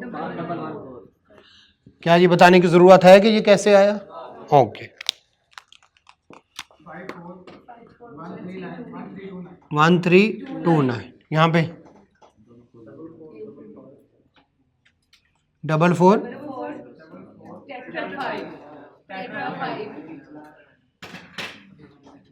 क्लियर हो गया। ओके ये हो जाएगा, ज़ाय हो जाएगा। इन दोनों को मिला के क्या, नहीं सॉरी सिर्फ एक ही है, इसको क्या मिलेगा, रिफंड हो जाएगा। और ये क्या है, इनपुट। इनपुट चूँकि हमारी जो एक्सपोर्ट है वो 100% सॉरी 50% से ज़्यादा है, टोटल के 50% से ज़्यादा है। फिर भी देख लीजिएगा, ये डिवाइडेड बाय ये करें तो ये मल्टीप्लाइड बाय 100 करें, टोटल सप्लाईज उसका जो है 6,50,000 क्या 50% से ज़्यादा है। ये डिवाइड बाय ये मल्टीप्लाइड बाय 100%, तो देखें 50% से ज़्यादा आता है या नहीं आता। ठीक है, तो फिर अब ये क्या बन जाएगी, तो ठीक है अब ये उस पर 90% नहीं लगाएंगे। चलें आ जाए एक्चुअल 84,114 टोटल 84,114 जी बेटा 3,416,114 क्लियर है। यानी अब 90% तो लगेगा नहीं, ये सारे का सारा किधर चला जाएगा। ठीक है, इसको इधर ही ले आए, इसको इधर लेके आए, 90% नहीं लगना। और नीचे नोट लिख दें कि एग एक्सपोर्ट एक्सीड्स फ्रॉम जो है 50% of the total supplies, therefore 90% is not applicable. जी बोलें, दोबारा बता दें। ये 34,6614 क्लियर हो गया। ये लेस हो जाएगा तो कितना, रिफंडेबल या पेएबल। अब ये ज्यादा है, ये ज्यादा है, इनपुट ज्यादा है, इनपुट ज्यादा है तो रिफंडेबल 4814 ये हो गया। अब ये बताएं कोई जो है हमारा बॉटम लाइन फिगर है न, कोई यानी अनरजिस्टर्ड को सेल है, कोई सेल नहीं, लिहाजा वो नहीं आएगा। फिर क्या बचेगा, जीरो रेटेड का अगेंस्ट, और वो क्या होता है, वो भी रिफंड। अब ये रिफंड दोनों को ऐड कर दें, नहीं ये है लोकल का रिफंड। इसका और कानून है, ये 45 दिन के अंदर अगर जो है ये 45 दिन के अंदर उसने देना होता है ये वाला रिफंड। ये बड़ा औखा है, ये वाला रिफंड हो सकता है साल के एंड पे जाके मिले। वो था कोई जुलाई और उसके बाद अगस्त, एक महीना आफ्टर द ईयर ऑफ, ठीक है, तो दूसरे महीने में मिलता है अगस्त में। इसके लिए वो अलहदा प्रोसीजर है, इसके लिए अलहदा प्रोसीजर, इनको अलहदा बताना पड़ेगा। तो ये रिफंड अगेंस्ट एक्सपोर्ट, इसको अब दो आगे हैं, इसको अलहदा लिख दे, रिफंड अगेंस्ट एक्सपोर्ट कितना 541329 क्लियर है। ओके ये आगे चलते, आ जाए टाइम हो गया है। टाइम एक क्वेश्चन पढ़ लें और बस, सिर्फ पढ़ लें, करवाते नहीं, ताकि आपको एक रीजनेबल, इतनी दूर से आए हैं और इतनी दूर जो करीब रहते हैं। अच्छा ये हमारे दूर कहते हैं, हमारे दूर के रिश्तेदार जो इधर करीब रहते हैं जी। तो जी मेरी मीटिंग गोली मारें कोई मसला नहीं, मेरी मीटिंग तो थी जो है जी मेरे लिए ना, मेरे लिए बात ठीक है। हाँ नहीं मैं आप लोगों के ज्यादा अच्छा सोचता हूँ। ठीक है ओके, आजे बस, नहीं मेरे लिए अच्छा ना सोचे। मिस्टर क्लेवर वो मजबूत था तो ये चालाक है। मिस्टर क्लेवर रिक्वायरमेंट पहले, compute sales tax payable refundable. Okay mister clever along जो है to the mister along with the input to be carry forward, एक ही जो है जी, कौन से वाला, इसको ऑन कर ले, इसको बंद कर दे, अच्छा वो वाला रीजन है। ओके जी लें जी। अब उसके बाद क्या, if any in the sales tax return कौन, फरवरी 2013, फेब 2013। ओके आगे चलते हैं। अच्छा अगस्त और फेब ही क्यों कह रहा, आपके मार्च में पेपर होते हैं उससे पिछला महीना, और उधर आपके सितंबर में पेपर होते हैं तो उससे पिछला महीना, तो ये इस वजह से वो कर रहा है। ठीक है, तो ये एक सिमेट्री है। ठीक है हाँ, ऑडिटर बने नहीं जी। अब जरा ऊपर चलते हैं। वो कहता है मैन्युफैक्चरर है हाउस होल्ड अप्लायंसेस की जान नहीं छोड़ा। तीसरा, इसका मतलब थोड़ी बहुत कॉपी भी करता है पिछले क्वेश्चन से। ये रजिस्टर्ड अंडर कौन से वाला, sales tax act 1990। Following information has been extracted from the record कौन से वाला, फेब 2013। ठीक है, सप्लाईज हैं देख लेते हैं कौन से वाली है। लोकल सप्लाईज ऑफ द जो है manufacture goods to the registered person, हमें पता है इसका क्या करना है। Local supplies of manufacture goods to the unregistered person, इसका भी हमें पता है क्या करना। क्लियर है? लें जी, local supplies of zero rated, export नहीं किया, यही कहीं वो कन्वेंस पे फिर भी इसके अगेंस्ट क्या मिलना है? रिफंड। हमारे लिए ये उतनी काबिल एहतराम है जितनी एक्सपोर्ट है। क्लियर हो गया? आ गया एक्सपोर्ट टू मलेशिया, अब दो हो गई, एक जीरो रेटेड हो गई, एक मलेशिया वाली हो गई, इन दोनों को हम ऐड कर लेंगे। ठीक है, इन दोनों को ऐड कर लेंगे जब हम अपॉर्चुनिटी करने लेंगे। जैसे हम अनरजिस्टर्ड और रजिस्टर्ड दोनों को टैक्सेबल करके ऐड करके लिख। क्लियर है? आगे चलते हैं। लोकल परचेजेस टू जो है फ्रॉम रजिस्टर्ड पर्सन और from unregistered person. Unregistered person जो है हम कहते हैं जो है हमारा ये वक्त ही जाए कि हमने पढ़ के। ओके, आगे चल। सब एडिशनल इंफॉर्मेशन इंक्लूड्स नहीं है। अगर कोई अभी किया नहीं है उसने, अगर सिंपल कह दे above information includes the following, हर एक में फिर कहेंगे परचेजेस होंगी तो परचेजेस में इंक्लूड है, सेल्स होंगी तो अभी तक कहा नहीं है उसने, एडिशनल इंफॉर्मेशन ही देता है। लेकिन क्या पता आई कैप है, तो इसलिए हम आपको अगली बात भी बताते हैं। तो आप ऐसे आपने तैयार एक एक लाइन गौर से पढ़नी है, जैसे इंक्लूसिव ऑफ टैक्स और एक्सक्लूसिव ऑफ टैक्स। तो अगर कभी उसने इंक्लूसिव कह दिया तो रोला वहां पे। सप्लाईज वर्थ कौन से वाला है? 13 लाख। फिर तो हर फिगर गलत हो जाएगी ना, फिर तो स्टेप के नंबर का भी मेरा ख्याल कोई फायदा नहीं, क्योंकि हर एक फिगर गलत हो जाएगी। कम से कम 50% से ज्यादा। तो आगे कैलकुलेशन शायद आपकी ठीक मिले, लेकिन शुरू वाली जो फिगर लिखते जाएंगे वो सारी गलत होंगी। सप्लाईज वर्थ कौन से वाला? 13 lakh were return by different registered person. तो जो सप्लाईज की थी किसको? रजिस्टर्ड पर्सन को, उसमें से क्या हो गई? क्लियर है? आगे चलते हैं। फिर कौन से वाला? प्रॉपर डेबिट और credit notes for raise during. Okay, ठीक हो गया। Local purchases from registered person includes, local purchases ये वाली, और उसमें भी कौन से वाली? इंक्लूड्स। इंक्लूड्स है मतलब शामिल है, इंक्लूड्स है मतलब शामिल है। ओके, उसके बाद क्या जनाब? कितना? 60,000। ओके, ठीक है। Which were issued in the name of mister क्रेवल्स अंकल। तो ये परचेजेस फ्रॉम रजिस्टर्ड पर्सन, उसमें 60,000। Which were issues in the name of, इसका मतलब ये हमारा परचेजेस नहीं है। नहीं, समझे ना, समझे। परचेजेस में है हमारा नाम होना चाहिए, हमारा एंटीएन होना चाहिए, और हमारे पास इनवाइस होनी चाहिए। ये कहीं पे लिखा हुआ था परचेजेस को क्लेम करने के लिए हमारे पास ये 3-4 अंकल के नाम की इनवाइस है, हम क्लेम कर सकते हैं? नहीं। तो उतने से परचेजेस क्या हो जाएंगे? लेस। परचेजेस या इनपुट लोकल परचेजेस, इसका मतलब है पूरे का पूरा 60,000 हम क्या कर देंगे? लेस कर। हमारे नाम की इनवाइस ही नहीं है, हम कैसे क्लेम कर सकते? इनवाइस के लिए जरूरी है, इनवाइस हमारे एक वो था ना, एक था अगर आप परचेज करें ऑक्शन के थ्रू तो आपके नाम का ट्रेजरी चालान होना चाहिए। अगर आप परचेज करें इंपोर्ट, अगर आप इंपोर्ट करें तो आपके नाम पे बिल ऑफ लेडिंग होना चाहिए।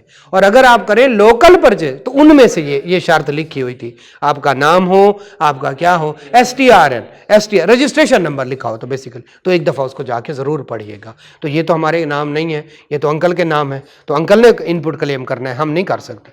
चले, ये एक नई बात हमें पता चली। तो ऐसा नई बात है। न्यू मशीन कितनी? 3 lakh. Imported from China and put into operation during the same month. Clear हो गया? इसी साल इसी महीने खरीदी, इसी महीने उसको, तो इसका इनपुट हो जाएगा, लेकिन इनपुट इसका हमने उसको अलग। Okay. Sales tax credit of कितना? 4,10,000 was brought forward from previous month. Clear है? क्लियर है? चलिए, ओके जी। टेस्ट कौन से वाला? तो वो डेट, पहली डेट कौन सी है जरा देखिएगा। ये अगर हम अपने रखते हैं ना मंथली टेस्ट, तो जो हमारा होता है ना फुल बुक, वो तो फैक्ट में जाके होना है जी 22 में। तो या तो 7 से शुरू करते हैं या 14 से शुरू करते हैं, हम दोनों से देखते हैं। नहीं, जो है आज क्या है? अगर हम 7 कैसे शुरू करते हैं? 5 है। अभी कोर्स कवर कर रहे हो, लेक्चर भी आपने न्यूमेरिकल सेंड के वो उसमें टाइम निकल जाता है। तो क्या अगर 7 से शुरू करेंगे सर तो 28 को खत्म हो गए, और अगर तो फिर हम 11 से क्यों ना करें ना, फिर 14 से क्यों करें, 11 12 से जी। सर 25 को काउंटिंग के आपके पास को आ गएगा। आप मुझे वो भेजे ना, ये वाला टेस्ट अपने टाइम पे ही होगा, ये जो मंडे है ट्यूसडे है, कब है, ट्यूसडे वाला टेस्ट अपने टाइम पे होगा हर लिहाज से। आज पढ़ें, कल पढ़ें, परसों पढ़ें, ये वो चैप्टर हैं जो हमने बार बार किए हुए हैं। कौन से वाले हैं, वो अपने टाइम पे ही होगा, बाकी फिर उस दिन डिस्कस करेंगे। पहला टेस्ट अपने टाइम पे ही होगा, बाकी डिस्कस करते हैं। क्लियर है, चले बस।